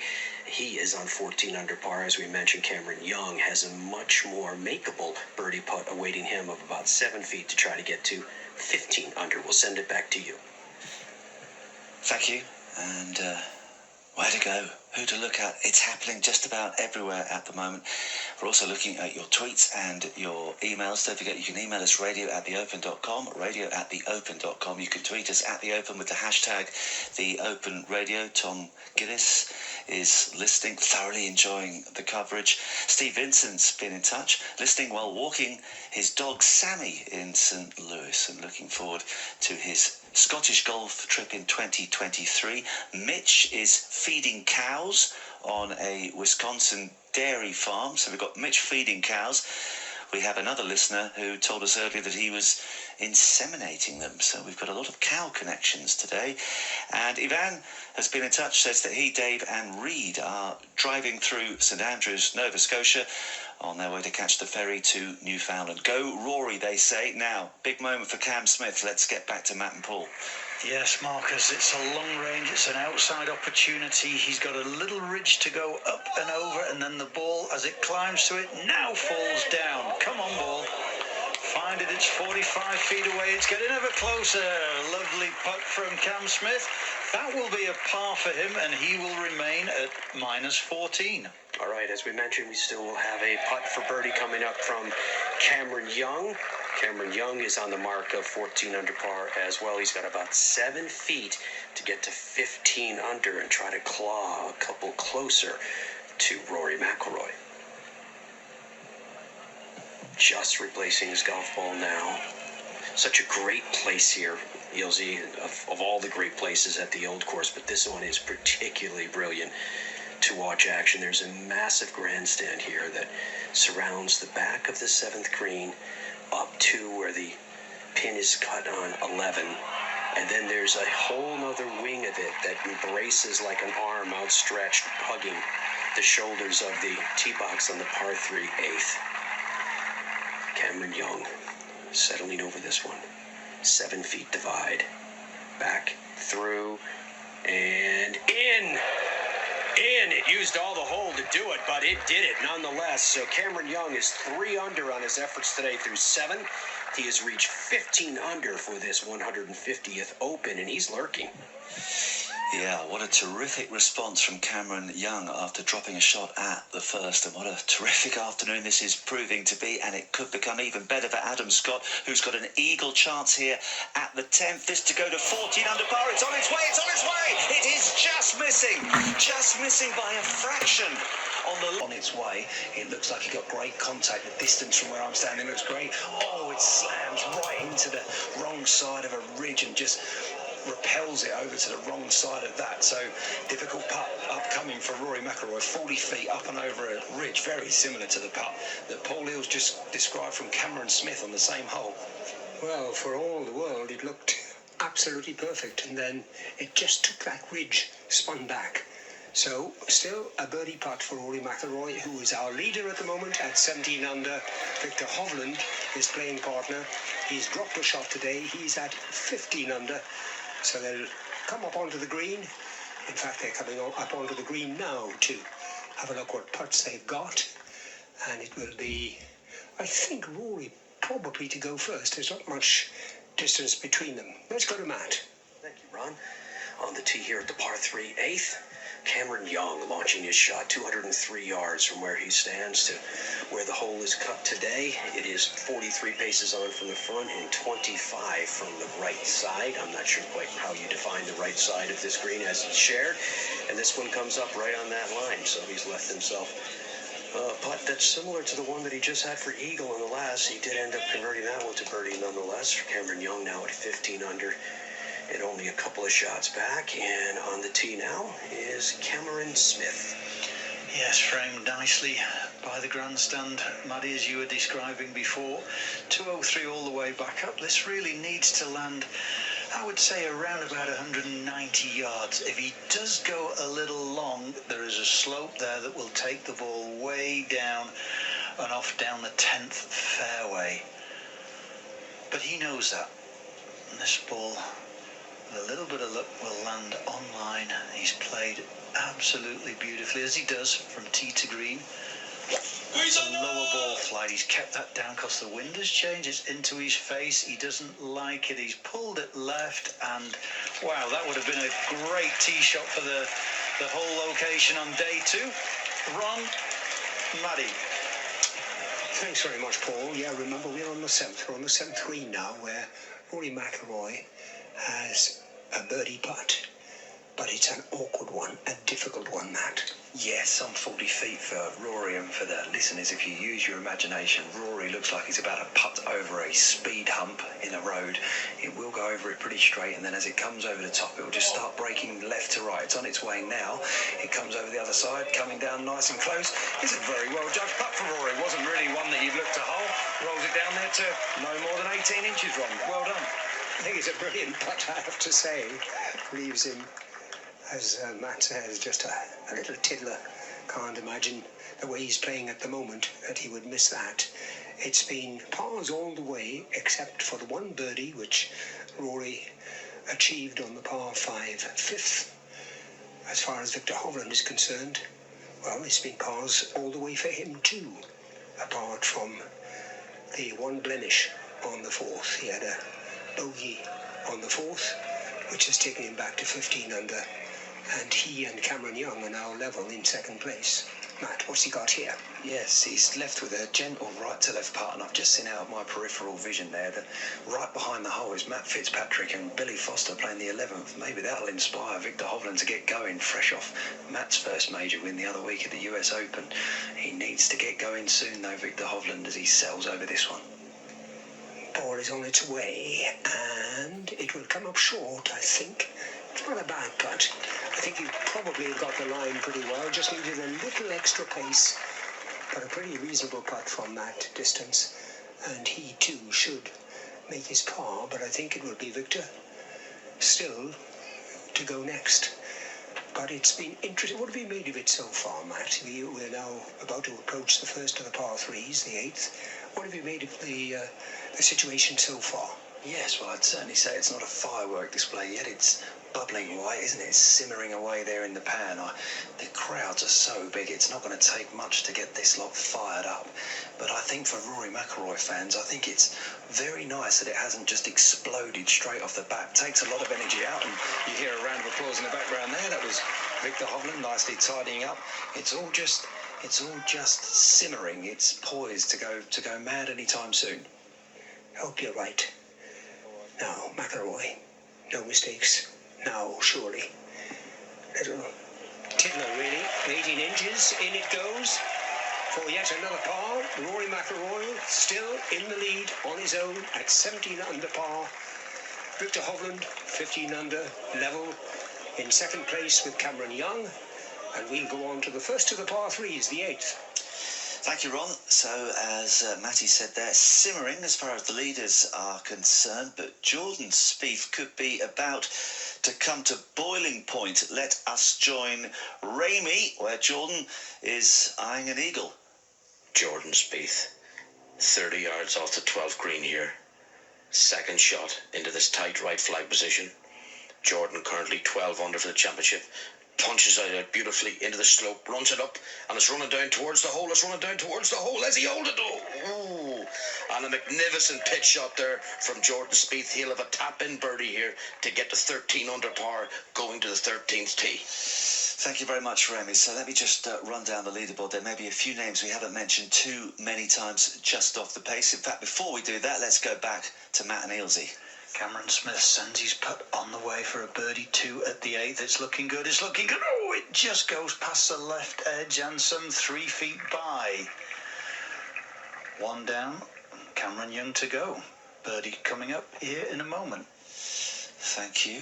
A birdie chance for Adam Scott at the par 3 11th. He's currently at 13 under par. He's having to chip up quite a bank, and then it's going to curl down towards the left. Well, that was the plan. He hasn't given it quite enough clatter, and from a very outside birdie chance, now a tricky par putt coming up for the in-form Adam Scott. So Rory McIlroy, 17 under par. 2-shot lead at the moment from Cameron Young and Victor Hovland as we go back to Matt and Ilse. Thank you very much. Yeah, the putt of Cameron Young, which was a similar distance to Cameron Smith, give it some 90 feet away, has settled about 7 or 8 feet from the hole. Remember, he has been on a charge. He has had 4 birdies in the last 5 holes to reach 15 under par and within 2 of Rory McIlroy. But Ilse, he's got some work to do in order to make par here or make birdie. Yes, he has. He was a little cautious there with that birdie opportunity, but if he knocks this one in, that's fine. He can get it close to the 9th green, and certainly a drivable 10th, which is downwind. As just across the other side, Maddie, we've got Tommy Fleetwood and Dustin Johnson, who have both driven onto the 10th green, so possibilities coming up, but don't want to be giving shots away with 3 putts here. Yeah, we'll let you know, Marcus, when he's ready to go, and we'll report accordingly. Okay, thank you very much. Ramey, now we heard you. In fact, before we go to Ramey for an update on how Jordan Spieth fared going for his birdie putt, Sophie has news of a possible eagle for Tommy Fleetwood. Tommy Fleetwood hit it through the back of the par 4 10th. He's hit it 385 yards. He's got a massive putt up and over the slope. He's given it a good bash. Oh, it's pin high. What a long distance putt. Fleetwood is going to look like making birdie, and the fans love him. Yeah, certainly sounds like that. Now, did Jordan Spieth make his birdie? Ramey? Unfortunately, Marcus, Jordan Spieth missed it from about 2 feet, maybe even less than 2 feet. So unfortunately, he'll remain at 12 under par for the championship. Oh, that is frustrating. He was on a roll early on. Jordan Spieth went out in 33 with 4 birdies. He did bogey the 8th. He then birdied the 10th, but he's gone par since then. So Rory McIlroy, I keep trying to get through this leaderboard. So many things are happening. In fact, I'll never get through this leaderboard. We're going to go back again to Matt and Ilse. Yeah, Cameron Young has about 7 feet for his par-saving effort here. Remember, he was almost 100 feet away with his birdie putt. Putt is on its way down the hole and in. So he will remain at 15 under par. He will remain currently on pace for Rory McIlroy. Just struggling his way to reach the leaders, though it hasn't been much of a struggle on the scoring side. He's 4 under in the last 6 holes, to his credit. And Cameron Smith also had a putt of a similar length, and he's left himself a little bit of work to remain at 14 under ball.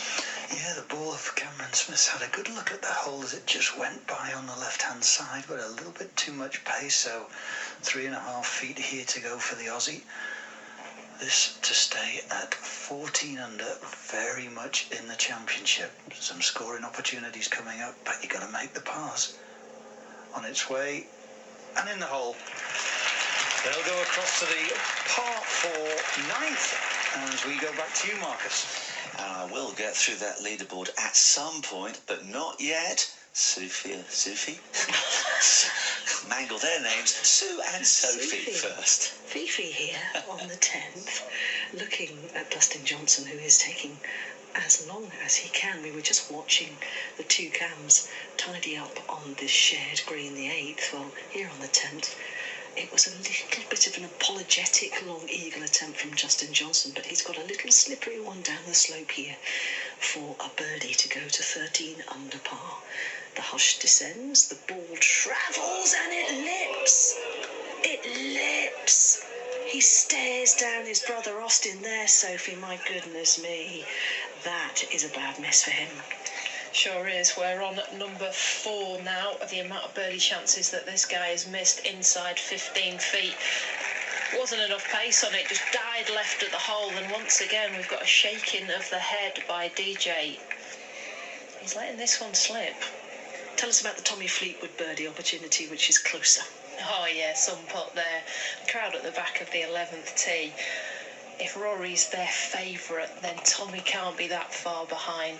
They were singing the Tommy Fleetwood song, which I'm not going to sing for let's you. not. I wouldn't want to put Tommy off here. We're about 20 yards away from him.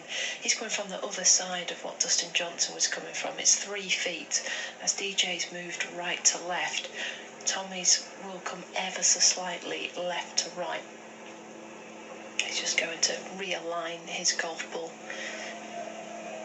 He's looking back at the 8th tee as if to suggest, are they going to hit while I'm over my pot? This is why everything gets quite banked up around these holes. Players trying to be courteous of each other. You can hear the murmurs. Somebody has hit onto the 8th green. So he now settles in and his claw putting grip. Shuffles his feet, one last look. And he was obviously affected by Dustin Johnson's putt there. His ball went right to left. DJ's went right to left from the opposite sides of the hole. 3 putt pars for Fleetwood and Johnson, not what they wanted. Absolutely not. They stay. Both of them mark as 12 under par. Sophie, thank you very much indeed. Adam Scott managed to sink that par putt, which followed his long-range birdie attempt. So his fine run continues, but Si Woo Kim has just gone down with back-to-back bogeys to end his front 9. So he's +1 today at the turn, 10 under in a tie for 15th place. And I noticed that Adam Scott, having saved par at the last, has got himself into trouble off the tee at the 12th. His ball is in a horrible-looking gorse bush, and at the moment there are a lot of people, I think Ramey Burns might be one of them, who is looking for the ball. I think I saw Ramey just heading right into the middle of that gorse bush. We may never see him again, but we'll keep you updated about that. But I'm going to take a risk and try and rattle through some names. Further down the leaderboard, of course, at the top we've got Rory McIlroy at 17 under, Cameron Young, Victor Hovland at 15 under, Cameron Smith is 14 under, Adam Scott, although he's in trouble off the tee on 12, is at 13 under. Dean Burmester's had an excellent day, 7 under today, the South African to be at 12 under par. Jordan Spieth is 12 under, so too Tommy Fleetwood and Dustin Johnson. Sadam Kaikanjana is 11 under, finished at 11 under. He was 7 under today. The same story from Abraham Anser. Francesco Molinari at 11 under, so too Kevin Kisner. All these players in a tie for 10th. Matt Fitzpatrick's also at 11 under. Then in a tie for 15th, it's Lucas Herbert, Xander Schauffele, Anthony Quayle, Trey Mullinax, Tyrrell Hatton, Brian Harmon, Patrick Cantlay and Si Woo Kim. They're all tied at 10 under par in 15th place. Ramey. Well, Marcus, I've almost pulled the whole windbush out of the ground here for Adam Scott's ball. We just can't find it, unfortunately. It's a very, very heavy windbush, but he's definitely in trouble here, as about 10 or 15 people now around the whole area with their feet and golf clubs and everything. So Adam Scott's in a bit of bother here, Marcus, at the moment. Over to you, Ron. Thanks very much, Ray. We're on the 8th, the par 3 8th, and it is Victor Hovland eyeing up what is a birdie putt for him after his tee shot found the green to the left of the pin. What's he got, Matt? Yes, Victor Hovland's probably not all that impressed with his tee shot. He's left it quite a long way, short and left. I mean, the cardinal sin is to miss this green long, but maybe a little bit on the defensive side. He's left with about a 50-foot putt, which is uphill for the majority of it and going left to right. As it gets to the hole, it will try to just straighten up a little bit. Last 4 foot could just rock back. The noise around this green is really quite something, Ron. It must be hard for these players to concentrate. Victor's just about ready to go now. Yeah, he's over his putt. Waited really for the tee to clear on the 11th. Sends the ball on its way over a little ridge. That's a lovely putt. That's a great putt. That's close. That's close. Oh, just at the last moment, it went from right to left. But his judgment of pace there was pretty well perfect. Yes, I just wish that I could read the greens this well when I'm putting my own ball, Ron. Every time I seem to go and read a putt, I get them bang on. Rory just assessing the scene now. He had a very, very sensible shot. Again, compliments to this new attitude towards his course management, Rory. He wasn't going to go long, but he sent it on a nice line. This putt is gently uphill. It's about 30 feet. It's gently uphill for 25 feet of that, and then it just comes over the crest of a tiny little slope, and it'll just try to funnel its way down. Should be gently right to left. This shouldn't cause Rory too much of a problem reading. He's just on his haunches behind the putt now, taking a couple of practice strokes to calibrate the speed, and he's almost ready to go. So he is. Thanks, Matt. So you've got all the details of the putt. All Rory has to do is carry them out to the letter. And here he goes. Sets it out to the right, over the ridge it comes, down it comes. Oh, it's a lovely putt again, just shades past the hole, maybe no more than 6 inches. And that surely is a simple little par for Rory. He's going to mark his ball though, as has Victor Hovland. So they're taking no chances at all, but both of them have putts which you would expect them to make for par. Yes, absolutely. And I thought that Rory might just go ahead and finish first there, because Victor Hovland's going to be very close to standing on Rory's marker, but he's gone in and had a little look, and he's quite happy that he won't be standing on the marker, so Victor will be away. These putts are dead flat, and they should be dead straight. And it's all the years and years and years of going around the putting green as kids that puts you in the right mindset for clearing these ones up, Ron. Absolutely. Anyone who's seen Tiger Woods on the putting green, I remember once watching him as I was going to lunch. Came back out from lunch about an hour and a half later, and he was still there. 5-foot putts. Now then, Victor Hovland from 2.5 feet for his par on the par 3 8th, and in it goes.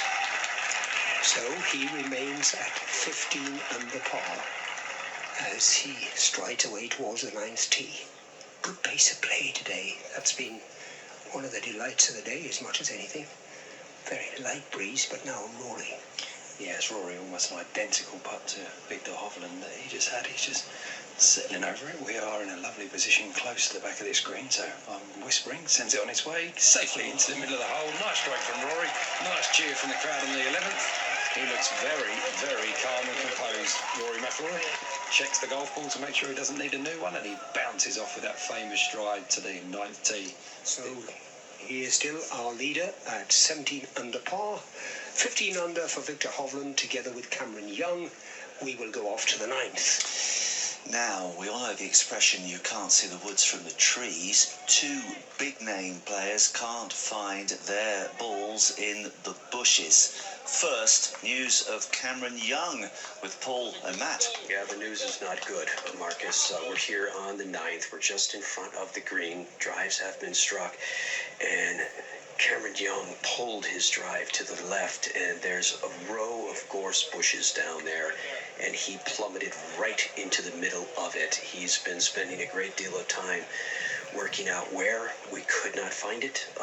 Whether he came down and found it on the far side of the gorse bush, I do not know. Yilzy, what do you know of the situation currently? Yeah, they found the ball, and it was actually perched up in the gorse bush, so not actually on the ground. It was found, so now he has to take a stroke and distance penalty. So what he does, he takes the point from where the ball is and a line from the flag and goes as far back as he wants. So there's been a bit of manoeuvring of the galleries, move those out the way. He's found a reasonably flat spot in which to drop the ball, some 80 yards, maybe 90 yards away still from the hole, that's cut tight to the left-hand side of this green and just beyond a pot bunker. All right, so Paul Eel's over there covering that to make sure we have it covered. On my side of the fairway is Cameron Smith, who hit a beautiful drive. There's one pot bunker in front of this green that one has to make sure they avoid, and he went about 30, 40 feet right of that pot bunker. He has a wedge in hand, looks like a 56-degree wedge that he's going to work his magic on. The hole is cut 21 paces deep and 4 from the left. Yilzy. Cameron Young now set, ready to go. Back through, hits on its way, 90 yards to go, And he makes it. Oh, lovely shot. What a shame. It just bit in and just dragged it back some 15 feet short, but that's got to be for a par coming up. All right, so maybe he can escape with a par here at the 9th, and we turn our sights now to Cameron Smith. 56-degree wedge in hand for him. As I mentioned to you, the hole today is back left, and it is only 4 paces from the edge of that side of the green. Hard pan that he's going to be hitting this little pitch off. Expect him to fight this back. Wind is out of the right and hurting. Sending it forth into the air. Really nice line, and this one comes in just right. Should come back to the left and is. Spin stops. Will be a birdie opportunity for Cameron Smith. So Smith with an opportunity to get to 15 under par. Meanwhile, Young has work to do just to stay on that mark. All this drama out here at number 9 that he has played to only a couple feet away as Cam Smith stands behind this one. Crouches down behind it to get a good look at any subtlety of the break. Extreme pin position today, all the way on the left side of this very large green. Once again, same position behind the ball. Now he steps up with his left hand just cleaning off the face of the putter for any debris. It becomes instinctual for these players after a while. Just the same routine. The sports psychologists speak of it often. Settling over this one. Preparing to pull his putter head back and send the ball to the hole. He's missed it. Wow, what an opportunity there for Cameron Smith, but he still has to tap in for par now, all said and done. Marcus, if you please, I'll let you pay that off, but what could have been a great opportunity to claw up the leaderboard means that Cameron Smith will likely remain at 14 under par. Cameron Young drops to 14 under after a bogey. Yeah, thank you, Matty. Let's just make sure that Cameron Smith doesn't suffer anything untoward here. It's a putt of about 2.5 feet. Yeah, straight into the pin. So, an opportunity comes and goes, but Cameron Smith is still very much in the picture. He is 14 under par. I've given you the leaderboard for the top 15. Here are a few other names, some of your favourites who may be lurking just outside the main places. Billy Horschel, 5 under today to finish at 9 under. And others at that score, Mimu Lee, Bryson DeChambeau, Shane Lowry, who's 2 under through 14 at the moment. Thomas Peters is at 9 under par. As we go back to Ron and Matt. Well, that's right. Now then, the reason I've stopped just for a moment because Rory McIlroy has hit his drive way to the right. In fact, it's just creeping up towards the green now. It's the top right-hand corner of the green. The pin, remember, is cut short left.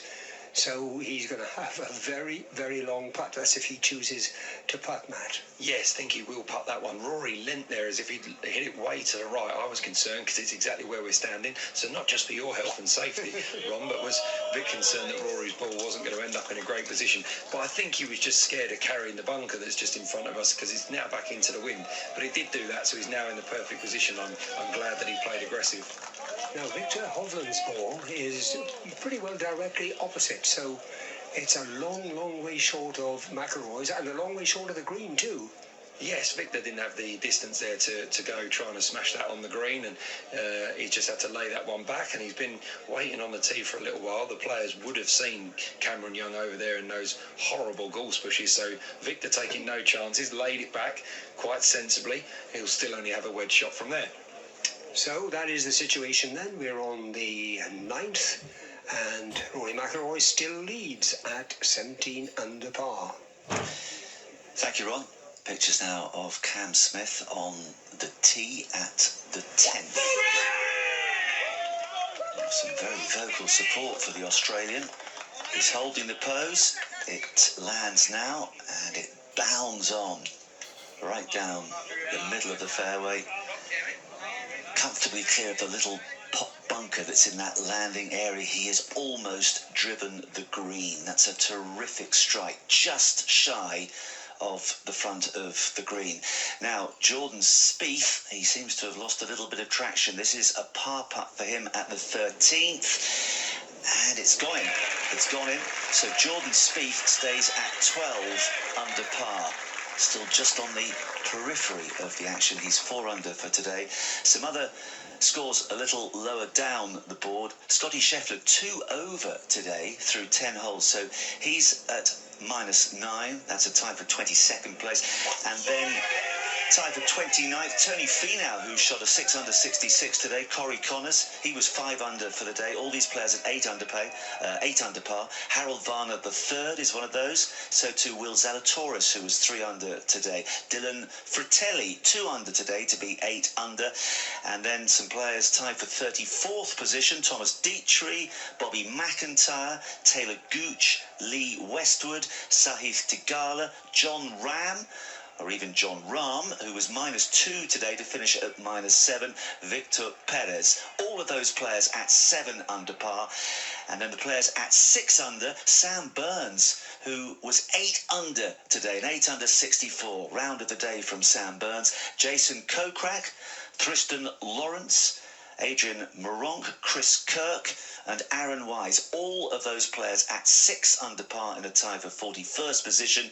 And at 5 under we have Garrick Higo, Patrick Reed, who shot a 5 under 67 today, Jordan Smith, who also shot a 5 under 67 today, our old friend whose name always gets me, Yuto Kata, you know who I mean, don't you? Kata Sodagawa. Yeah. He's in 47th place. Joo-Kyung Kim, also at 5 under. And the Italian amateur Filippo Celli, congratulations to him. He shot a 1 under today to finish at 5 under. And his reward is the silver medal. And then further down, Bucky Neiman, Danny Willett, Robert Dinwiddie, all these players at 4 under par. Lars Van Meel, Justin Thomas, Paul Casey, Jason Scrivener, Brad Kennedy, Nikolai Højgaard, all at 4 under par. And the 3 unders, Cameron Tringali, Sebastian Munoz, John Parry, David Carey, Ian Poulter, Russell Henley. And I'll go further down the leaderboard shortly, but we need to get back to Sue and Sophie. Just watching a birdie opportunity from Tommy Fleetwood up the slow, 30 feet or so for birdie. He came up about 69 yards or so short of the green, off the tee on the right-hand side in the light rough, and just tried to play it onto the first level and run it up the slope. It didn't quite have the legs, and it was a different journey for Dustin Johnson, wasn't it, Sophie? Sure was. He kind of skirted past some gorse bushes down the right-hand side. He only had 49 yards to a flag, which is on a back step. So what he tried to do was stun it into the step and then have it just kick in and stop. However, he missed his landing spot, landed it on top of that tabletop, and it's released through the back of the green. So both players will be disappointed with what they have for birdie. This 12th hole, the green complex is rather full on. They can tuck some pins away here on 12, and that's exactly what they've done this week on a reachable par 4. The only defence is the green, and it's been just that for these two players. Well, the putter has been a little bit lukewarm at times for Dustin Johnson today, but that birdie on the last will certainly have done much for him. 13 under par, his third birdie of a blemish-free round. 3 birdies as well for Tommy Fleetwood, who is a shot behind. But when you look at the electronic scoreboard, Sophie, to our right, you see Dustin Johnson in 5th, not a million miles off the lead. These putts are coming ever more important, aren't they? They are. He needs to set like a clubhouse lead. He's missed 4 putts inside 15 feet. This one is outside of that. It's an outside birdie chance up and over the slope. Once again, he's not hit it. A very similar look to what happened on the 10th, and a disgruntled Johnson goes to mark his ball and attempt a par putt. Yeah, that familiar languid stroll across the green for the tall man from South Carolina, but that is not what he was looking for. If you want to stay with us, we can bring you the tidying up, but birdie putts have turned into par putts for these two. Important ones too, for Dustin Johnson and Tommy Fleetwood, just to stay on the fringe of the conversation. And DJ taps in. Tommy Fleetwood is stepping in to do the same, so Johnson stays at 13 under par for the Open Championship, and Tommy Fleetwood is just about to do a little tidying up as well. A short par putt for him as we just pause and everyone falls silent around this 12th green. In she goes, on we go to the 13th. To Ron and Matt. Yes, on the 9th we are, remember, the par 4 9th, so front nine to be completed very shortly, and Victor Hovland, after that very good approach shot, has a birdie putt, Matt. Yes, he's about 20 feet away, Victor Hovland. He took the safe option off the tee, left himself way back in the fairway there, left himself about some sort of wedge shot away, made a good job of that. Huge crowd here, all surrounding the 9th green and 10th tee. Victor about to send this one on its way. One last look at the hole, and here it goes. Now then, this looks interesting. Oh, lovely putt. Stays just above ground, but that really was a lovely putt, and it's a simple tap in this time. Yes, simple four there, really, with a tougher pin position today. Victor not taking any chances whatsoever. Yes, he does need to make a couple of birdies, but he definitely doesn't need to start dropping shots on silly holes. Rory, on the other hand, he left himself 57 yards again, Ron. I thought he might use a putter for his second, but he elected to chip this one, which was certainly not one for the faint-hearted off the tight lie that he had, but he clipped it in there very, very nicely. It was well received from the crowd, and Rory has got a putt from about 12 feet. Shouldn't break too much to extend his lead at the top of this board. For birdie, Rory McIlroy wearing a yellow cream top. This looks good. This looks good. Oh. Well, you could hear the groans from the crowd, especially those who are quite close to where the pin is cut there. And Rory is marking it, replacing it quickly. Yes, I don't think it slid too far past Ron. It shouldn't be too much trouble at all to just pop this one home. And as I said on the 8th, this championship continues to simmer. It does, and Rory hasn't lost any ground. On the contrary, he's picked up a shot today with his birdie on the 5th. He's had one or two other opportunities, which probably on another day he might have made. Victor Hovland, on the other hand, has dropped one shot today, so McIlroy, just to tidy up, a little bit of work in it. And in it goes from round about 2.5 feet. So Rory McIlroy completes his front nine, and he is still the leader on his own on this 150th Open at St Andrews. He is at 17 under.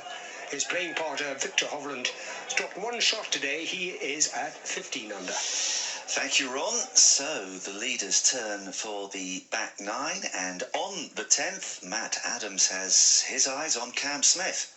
From right front here at the par 4 10th, Cam Smith with a great drive just came up just below the putting surface, wedge in hand, flights this one down, a little spinny one coming in to the right towards the hole, and it settles about 8 inches away.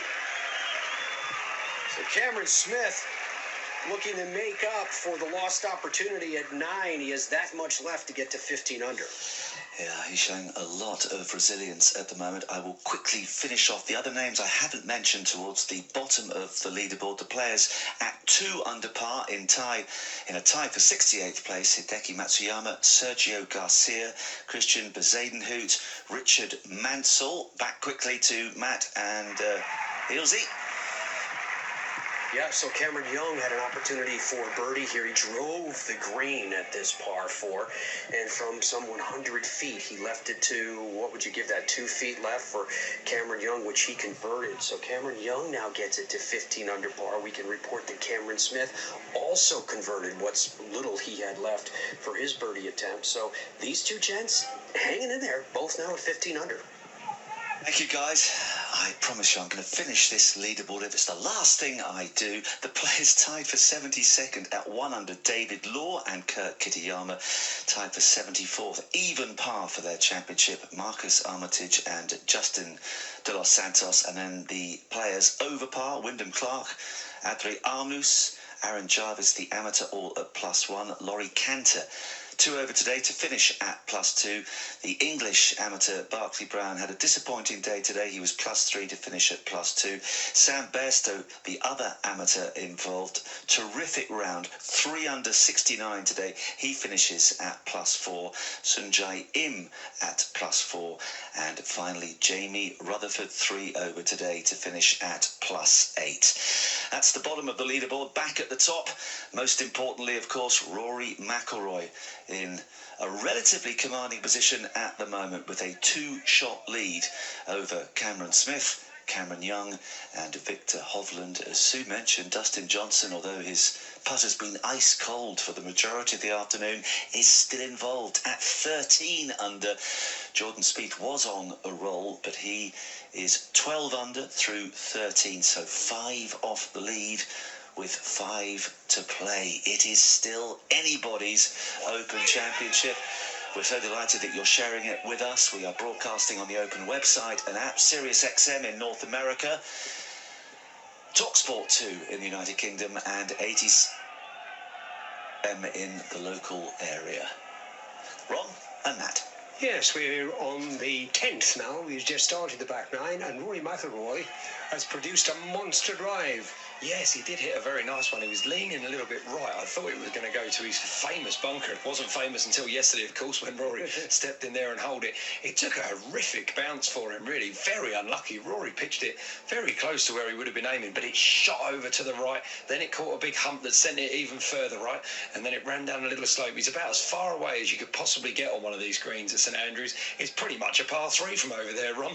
He's actually on the 8th. That bunker, incidentally, as I understand it, has been renamed the Southgate bunker for some reason or other. Yeah, I'm not too sure whether it's a good thing or a bad thing to have bunkers named after you. I have to play the Dunhill Links here every year. I don't want to have to go and visit my own bunker every year. Anyway, Victor Hovland, he didn't hit such a good shot. Went out to the right, and he was a little bit lucky. It just sort of danced around one of these deep pot bunkers. Had it gone in there, it would have been really smelly, but it hopped round the edge of it. So he's going to be left with some sort of linksy pitch and run shot to this front flag location at 10. It's all starting to just warm up a little, maybe. Yeah, remember, we're on the back nine, we're on the 10th. This is where it all will happen. And we will follow the action every step of the way with Ron Jones and Matthew Southgate, and with Matty Adams and Paul Eales. We've got Sue Thurl and Sophie Walker still out and about, and Ramey Burns as well, as long as he's managed to extract himself from that bush that rather brought Adam Scott round to a juddering halt. Thanks for all your emails. I'm really quite apologetic because we've simply not had time to read any of them out of late for understandable reasons, but we just love to know where you are, what you're doing, who you're cheering on. Colin Shannon's been in touch from the Victoria National Golf Club. He says, I'm an assistant superintendent here. I've been listening all week to the broadcast. I'm listening right now while mowing the greens and checking the green speeds. And he says, I worked at Valhalla when Rory won his last major and sure would like to see him.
An eagle was an outside opportunity. A birdie was absolutely on the cards for both, and they just couldn't find the cup, either of them. I think both of them have managed their emotions really well. DJ's known for that, but Tommy Fleetwood has done the same. I've looked over at his caddy, Ian Finnis, and he put the flag in on the last hole as if to say, oh, when is this going to start changing? My man's playing some really good golf, and we're only a few under par. Over to you, Matt and Ealesy. Thank you very much, Sophie. Birdie putt on the way here at the par 3 11th from Cameron Young. Fires this one up the hill and just misses the hole from about 42 feet. So what he has left there will keep him on the mark of 15 under par. And well, for Victor, he was one over for his front nine, 37. So he's currently at 15 under, whereas Rory now is 18 under.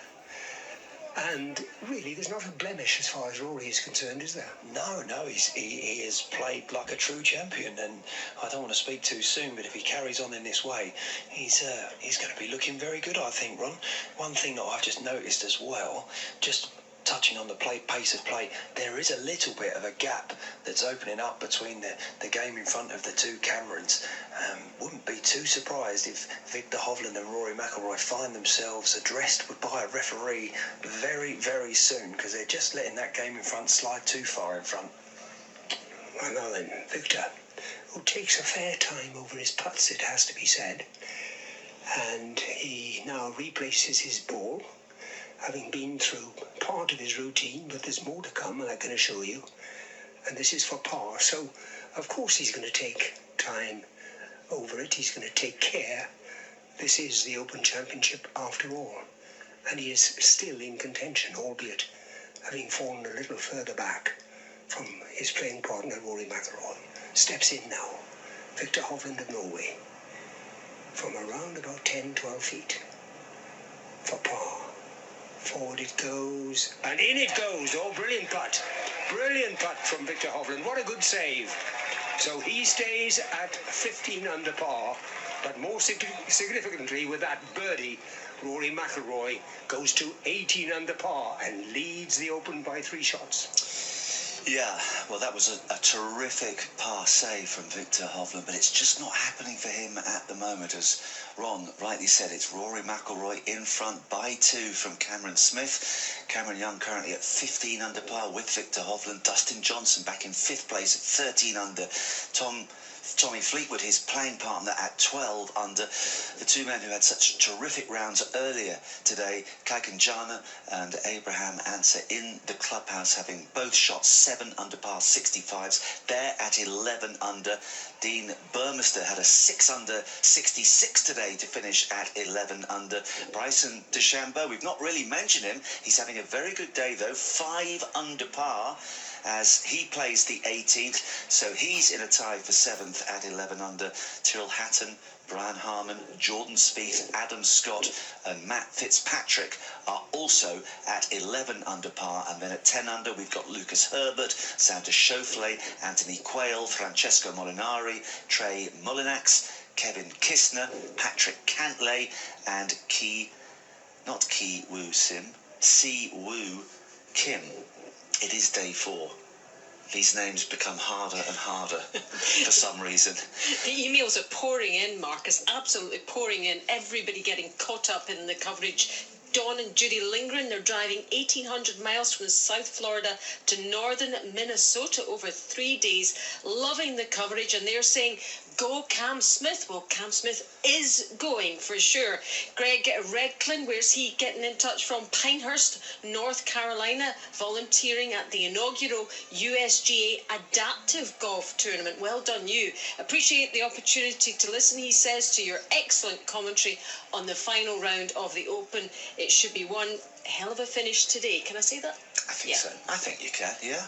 Well, these emails are most appreciated, and we'll try and get through as many as we can. radio@theopen.com is our email address, radio@theopen.com, and you could tweet us as well at the Open with the hashtag #TheOpenRadio. And don't forget, we're broadcasting in a variety of different ways on the Open website and app, on Sirius XM in North America, TalkSport 2 in the United Kingdom, and 87.9 FM in the local area. Ali Walker is alongside me, Marcus Buckland, in our studio, which is so tantalisingly close to the first tee, but we're focusing on the action on the back 9, and we'll return to Paul Eales and Matt Adams. Where Cameron Young is tantalisingly close with his drive here at the par 4 12 to the green. Yes, didn't quite just make it to the front edge, so he's going to pitch it now some 20 yards up onto the top of the green, and he hasn't just hit it. No, there's a ridge there. It took a big bite out of the green on the second bounce, and it falls all the way back down toward the front of the green to leave him around about 60 feet or so for a birdie. Yeah, that was a big mistake there for Cameron Young. Okay, as we turn our sights to Cameron Smith. Smith at 16 under par, Young at 15 under par, so 1 2 shots, 1 3 shots behind. Opportunities lurking here at 12. For Cameron Cameron Smith, that huge ridge that we were just describing that Cameron Young's ball failed to get over is the fronting to the plateau part of this green. And so Cameron Smith has about 75 feet between him and where the hole is located. However, he's got that ridge that's going to want to push it down and to the right. Talk to us about strategy there. Well, yeah, the other thing there that Cameron Young had in his mind was that only 3 feet, 4 feet maximum beyond the flag, there's a slope down, so he could have easily gone off the back of the green. Now, this is what Cameron Smith has to be careful of, getting the weight right here. He's going to start this 5 or 6 paces left of the flag and let it camber round to the right. Pace all important. Eagle effort forthcoming from Cameron Smith up the ridge. It looks like he's judged it correctly. Catches the slope on the other side. Come on, keep dribbling towards the hole. Okay, so he's got about 9 feet left there, and what he has left here at 12 is for birdie for Cameron Smith. He's attempting to get it to 17 under par on the next effort before him, but before that, Ron, there will be a long one coming up from Cameron Young. Rory McIlroy on the 11th, the par 3 11th for birdie from round about 30, maybe 32 feet. Uphill to begin with. On its way. Stays down on it. Good putt. Not quite, but another very safe par for Rory McIlroy, Matt. Yes, and when you've got a lead here at St Andrews, hole number 11 is definitely one that you just want to tick off the list, make your par, run to the 12th. He'll be over the moon if he can just tidy that one up. He has just put a marker on it, but I'm pretty confident again that he's not too far away from the hole. Victor Hovland has hit a fabulous shot in here. The putt on the significance of the putt that he held for par on the last, just to stay in touch with Rory, was unbelievable effort.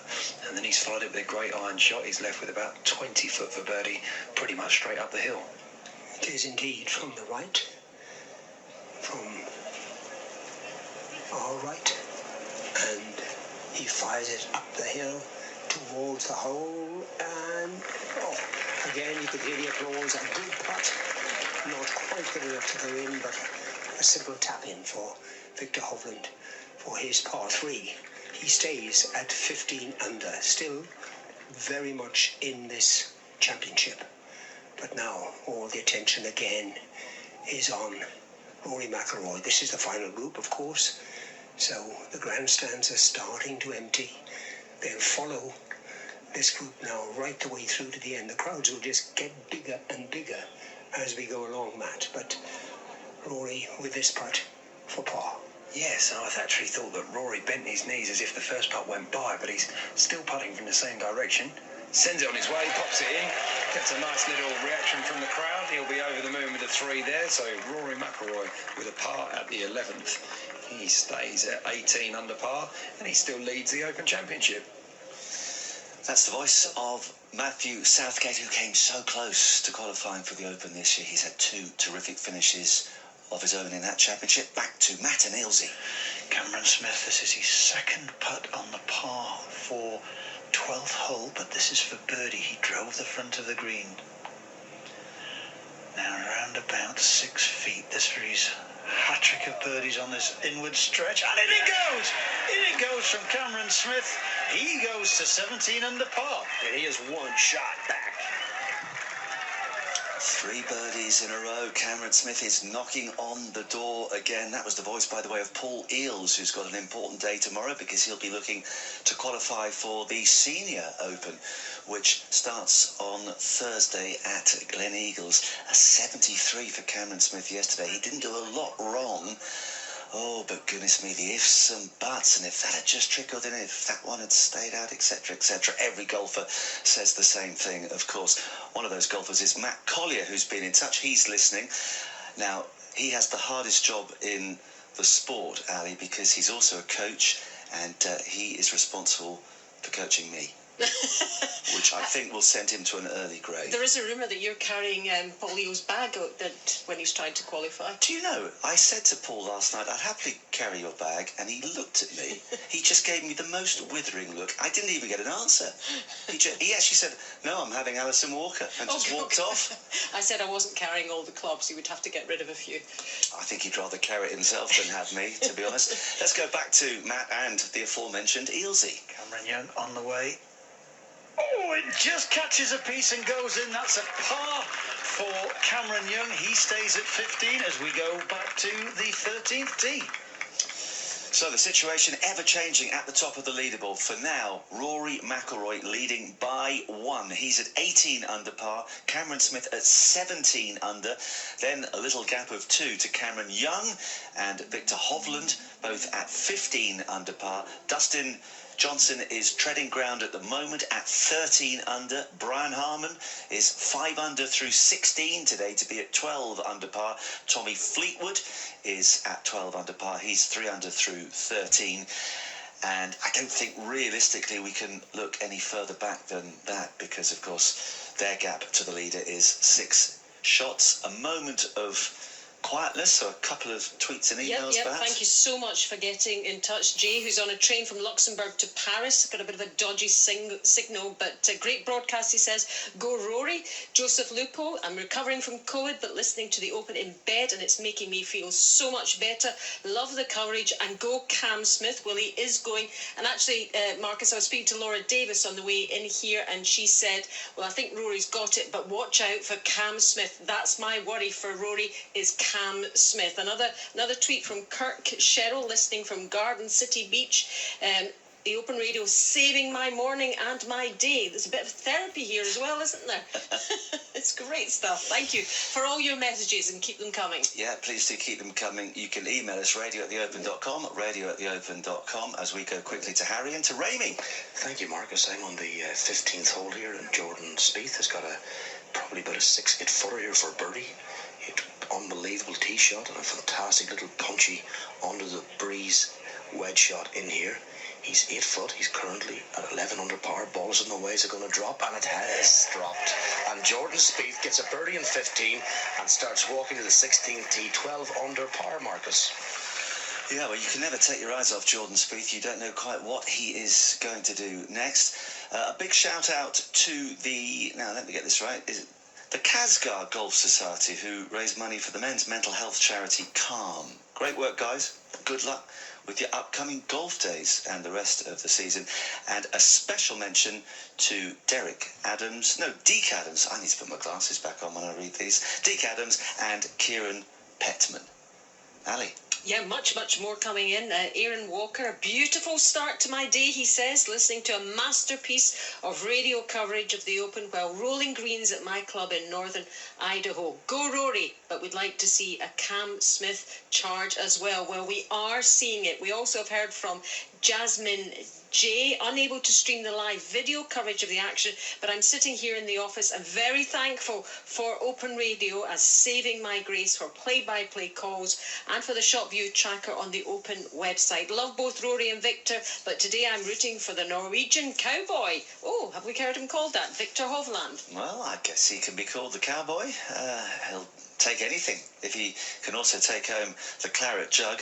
The person taking over the silver medal for top amateur, Filippo Celli, a little earlier, he finished 1 under today, 5 under for the championship, comfortably clear in the end of Aaron Jarvis, who was +1 today to finish at +1. Barclay Brown, the English amateur, was +3 today to finish at +2. And Sam Bairstow, who didn't have a great day yesterday, hit back in style today, a 3 under 69. He finished at +4. But congratulations to 21-year-old Filippo Celli of Italy, who is the silver medal winner, and of course you get that for being the highest placed amateur. Now there's a clench of the fist from Bryson DeChambeau, who has just finished with a final round of 66 to be at 12 under par. So he was under the spotlight, never really in contention. I saw him working on the putting green for about an hour and 45 minutes on Friday evening, and his hard work has paid off. So that's a very satisfactory week for a man who's rarely out of the headlines 5 under, which means at the moment he is in a tie for 9th place. And you might well move up the leaderboard. Meanwhile, more emails. Stephen St. Louis here, loving the broadcast. Thank you. Looking forward to my Scotland golf trip in July 2023. And you forget this is the most enormous PR exercise for Scotland and the Open. And it's great to get it on show to the world. Let's head back out to the course to Sophie and Sue. Lovely, thank you very much. Yes, we're just having a chat about Dustin Johnson because he gave it the heave-ho with his second shot, and he'd actually found a bunker short of the green, so he's chipped it up, and now he's got a putt up the slope, Sophie, for a birdie. A long birdie putt up and over, but the significance to this is they have to welly a 3-wood to get onto this green, and there's a couple of bunkers now in play. This par 5, easily reachable, is going to take 2 very big hits to get there, as DJ looks to be just tapping in for his par 5. Tommy Fleetwood, though, swung out of his boots with all 5'8" of himself, 9 stone wet through, and he's got on the green. He's got a great look at eagle coming up. As you would say, Sophie, he indeed wellied it off the fairway, because we were talking about the wind and the way it's turned around, and now they're playing into the wind, and the impact that has on your club selection. Absolutely. So if it was downwind and now it's into wind, that's 180 degrees difference here. So you're looking at maybe a 4 club change on what it's been like over the past few days. As I say, Tommy thumped a 3-wood, sent it straight at the flag. It was an absolute beauty, and he's got 25 feet left here for eagle. The ball is rolling. It's breaking from right to left. And inches away as he put his hands over his head, looks over at his caddy. It will be the most easiest of birdies, and this is how you play the 14th hole, So Tommy Fleetwood picks up another shot. He is 4 under now for his round today, 13 under for this Open Championship, joining DJ on that mark. They are still in with a squeak, because you never know what can happen on the back nine at St Andrews, Marcus. And Ali. Yeah, absolutely right, Sue. Thank you very much, and Sophie as well. And I realise I did Bryson DeChambeau a disservice, because that birdie on the 18th meant he finished with a 6 under 66 today to go to 12 under par. My scoreboard hadn't updated, so currently he's in a tie for 6th place. DeChambeau racing up the field, but as Sue and Sophie both said just then, who knows what is going to happen on the back nine here at St Andrews over the next couple of hours or so. We'll go back to Ron and to Matthew. Yes, because we are now on the 12th, and we've just seen a wonderful approach shot by Victor Hovland, who had sent his tee shot just short of the green, but played a lovely little pitch and run to no more than a couple of 2 or 3 feet. In the meantime, Rory McIlroy also played his approach shot from the right-hand side short, and he too now has a birdie putt, but it's a little longer, Matt. Yes, Rory about 8-9 feet. Incredible sight that we've got here from the back of the 12th green. The crowd have come down the fairway, and it's like an army short of the green. Rory sends it on its way. No, he didn't like it from the off. But the sight that I was trying to explain there, it looks like a river that's burst its banks. There are people everywhere around this green. The marshals are trying their very, very hardest to keep some order down there, but everybody's so excited, it's just hard to contain yourself. Rory clears up from a foot, so a par for Rory McIlroy at the 12th keeps him at 18 under par. Victor Hovland with a chance to get one back on his playing partner, and as Ron said before, he's only a matter of 3 or 4 feet away. Great effort by Victor. He hasn't yet had a birdie all day. It's just the one bogey which occurred on the 4th, which has sent him 1 stroke back from where he started this morning, level with Rory, remember. Both of them were joint leaders at 16 under. Hovland now at 15 under. Rory picked up 2 shots at 18. Hovland with this short putt for birdie. Rolls it forward and in it goes. His first birdie of the day. So Victor Hovland goes back to 16 under, which is where he started earlier this afternoon. And that'll get him going a little, I would think. But remember, our leader is still Rory McIlroy at 18 under. Oh, this is bubbling up beautifully. We didn't know what to expect. Would it be a two-horse race? Would a whole host of contenders suddenly emerge at the last minute? Well, it looks like being the latter at the moment. But Rory McIlroy in front, Cam Smith showing no signs of going away. Victor Hovland coming back to life. Cameron Young still in the mix. Tommy Fleetwood having a fantastic day. Dustin Johnson, again, almost seeming to do nothing and yet still within touching distance. Bryson DeChambeau, that 6 under, obviously is not going to win him the Open, but a top 10 finish is a possibility. Let's go back to Ramey. Yes, Jordan Spieth here with a second shot into the 16th hole from the left rough, and he's just crawling onto the front of the green, nearly up the slope, which is rolling back down, so he'll have a pretty difficult birdie putt coming up here, Marcus. Thank you very much, Jordan Spieth. Yeah, it's been an interesting round, a typical round from Jordan Spieth. Par, birdie, birdie, par, birdie, par, birdie. Then he bogeyed the 8th, which just, well, didn't derail him, but it held him up a bit. He parred the 9th, and then when he birdied the 10th, we thought, here we go, but par, and then bogey. Very costly bogey at the par 5 14th. He bounced back with a birdie after that. So another eventful day for Jordan Spieth. He always seems to be there or thereabouts when it comes to an Open Championship, and he at the moment is at 12 under par. Any more emails? Yeah, well, pouring in. I just don't know whether we've got time to read them all out before we have to get back to the action. But anyway, we have had an email from the Sahara Desert. Really? Sahara Andy Lunn sent us a message. Great radio, thank you. It makes my time fly at work in the desert, enjoying every moment, even the weakest links quiz, which we won. My team won. Yeah, all right. Thank you for putting a smile on my face, he says.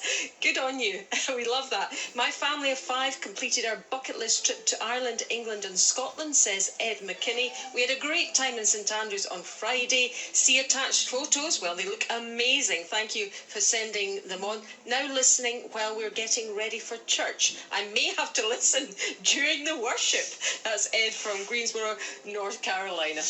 Absolutely fantastic. Yeah, I think she's allowed to do that just this once. It is the final round of the Open, and Rory McIlroy is on the 13th tee. We'll go back to Matt and Ilse. Thank you very much. Big putt here at the 13th green, Marcus, because Cameron Smith on 17 under par from 184 yards into this incredibly unique par 4 13th. Hit a brilliant shot here, Paul. He's got about 19 feet to go for birdie. Yes, he did, Matty, as he's been doing all week. Right number, right distance, just a little left. Are we giving this 12 feet, Matty? This for birdie, this to tie the lead. Settling over this one. I love the way he looks down the line long, brings his head back and fires. Putt is on its way and drops! Cameron Smith goes to 18 under par, and that is a roar that will be heard all the way back to the tee. 4 birdies in a row from Cameron Smith. What an extraordinary couple of days he's had. Couldn't be stopped on Friday. Nothing worked for him yesterday. He is right back in business now, and Rory would have heard the roar. It's all part of the joy, the excitement, the concern. If you're in another part of the course, you're in contention, and you're thinking, I wonder what that's all about. It can't be good news. All right, back to Matt and Ilse. Let's see if the other Cameron can stay in the party. Yeah, the other Cameron is Cameron Young. And he's only 6 feet away. His shot coming in from 176 yards on approach at this par 4. What action we are seeing. These two guys are putting up a fight. Cameron Young to go to 4 under on the day and to 16 under for the championship. Settles, fires, and it's in! He goes to 16 under par. You'll see, we got a fight going on here. Exciting stuff. Let's go to the par 5. Oh, this is exciting to say, at the very least. A lot of you are asking what happens if we have a tie. Well, of course, we'll have a 4-hole playoff. They will play 1, 2, 17 and 18. And if the issue still hasn't been decided at that point, they'll keep playing the magical 18th until we get a winner. And the way the leaderboard is just bunching up at the moment, you certainly wouldn't be surprised if we did have a a 4-hole playoff. So for the moment, it is Cameron Smith and Rory McIlroy, the joint leaders, both at 18 under par. Victor Hovland at 16 under. Cameron Young is 15 under. You'd think it's one of those four, although Tommy Fleetwood is still in the midst of a terrific round himself. 4 under through 14 to be 13 under par. Dustin Johnson 3 under through 14 to be at 13 under as well. We know that Bryson DeChambeau has finished with a 6 under 66 to be at 12 under par and in a tie for 7th place. Ali. Dave from Cape Coral, Florida says, every year I think, wow, best coverage ever, couldn't be better, but every year you guys outdo yourselves. Again this year as well, feels like I'm right there, everywhere on the grand old course. Thank you so much. I will say this year, the comedy has been wonderful. What an afternoon we're in for. And David Lowe, feels a playoff is coming. Just to give you the heads up, a playoff he feels is coming, and looking at that leaderboard, we would not be surprised the way everyone is playing and picking up shots everywhere. Todd Hall on a 5-hour drive from Minneapolis to Superior National Golf Course in Lutsen, and your wonderful broadcast is making my trip so memorable. Thank you so much. It's really lovely to hear from everyone about our coverage. Enjoying the Open as I drive around delivering breakfast to hungry people, says Jeff Hodgkins. Well done you, Jeff. It's an award-winning broadcast. Thank you so much, he says. Absolutely, and going back to that earlier email, we should stress that some of the comedy is intentional. Not all of it, but some of it most certainly is. A couple of stats for you, bearing in mind the fact that at the moment we've got Cameron Smith and Rory McIlroy at 18 under par. The lowest winning score here at St Andrews in a major is 19 under. That was Tiger Woods back in 2000. And my esteemed leader, Lord Tebster, has, I think, just told me that the lowest ever winning margin at an Open was 20 under from Henrik Stenson back in 2016. So we've definitely got the possibility of a record low score. And as a couple of those correspondents were saying, every chance that we will go beyond the regulation 72 holes as we see Cam Smith at the 14th. His tee shot, this is the 604-yard par 5 14th. Big roar as he lets it fly. It's avoided a couple of the bunkers on the left-hand side. It's meandering down. It doesn't appear to be getting into any trouble whatsoever. That looks nigh on perfect for Cam Smith, who has reportedly said that if he wins the Open, he will cut off the famous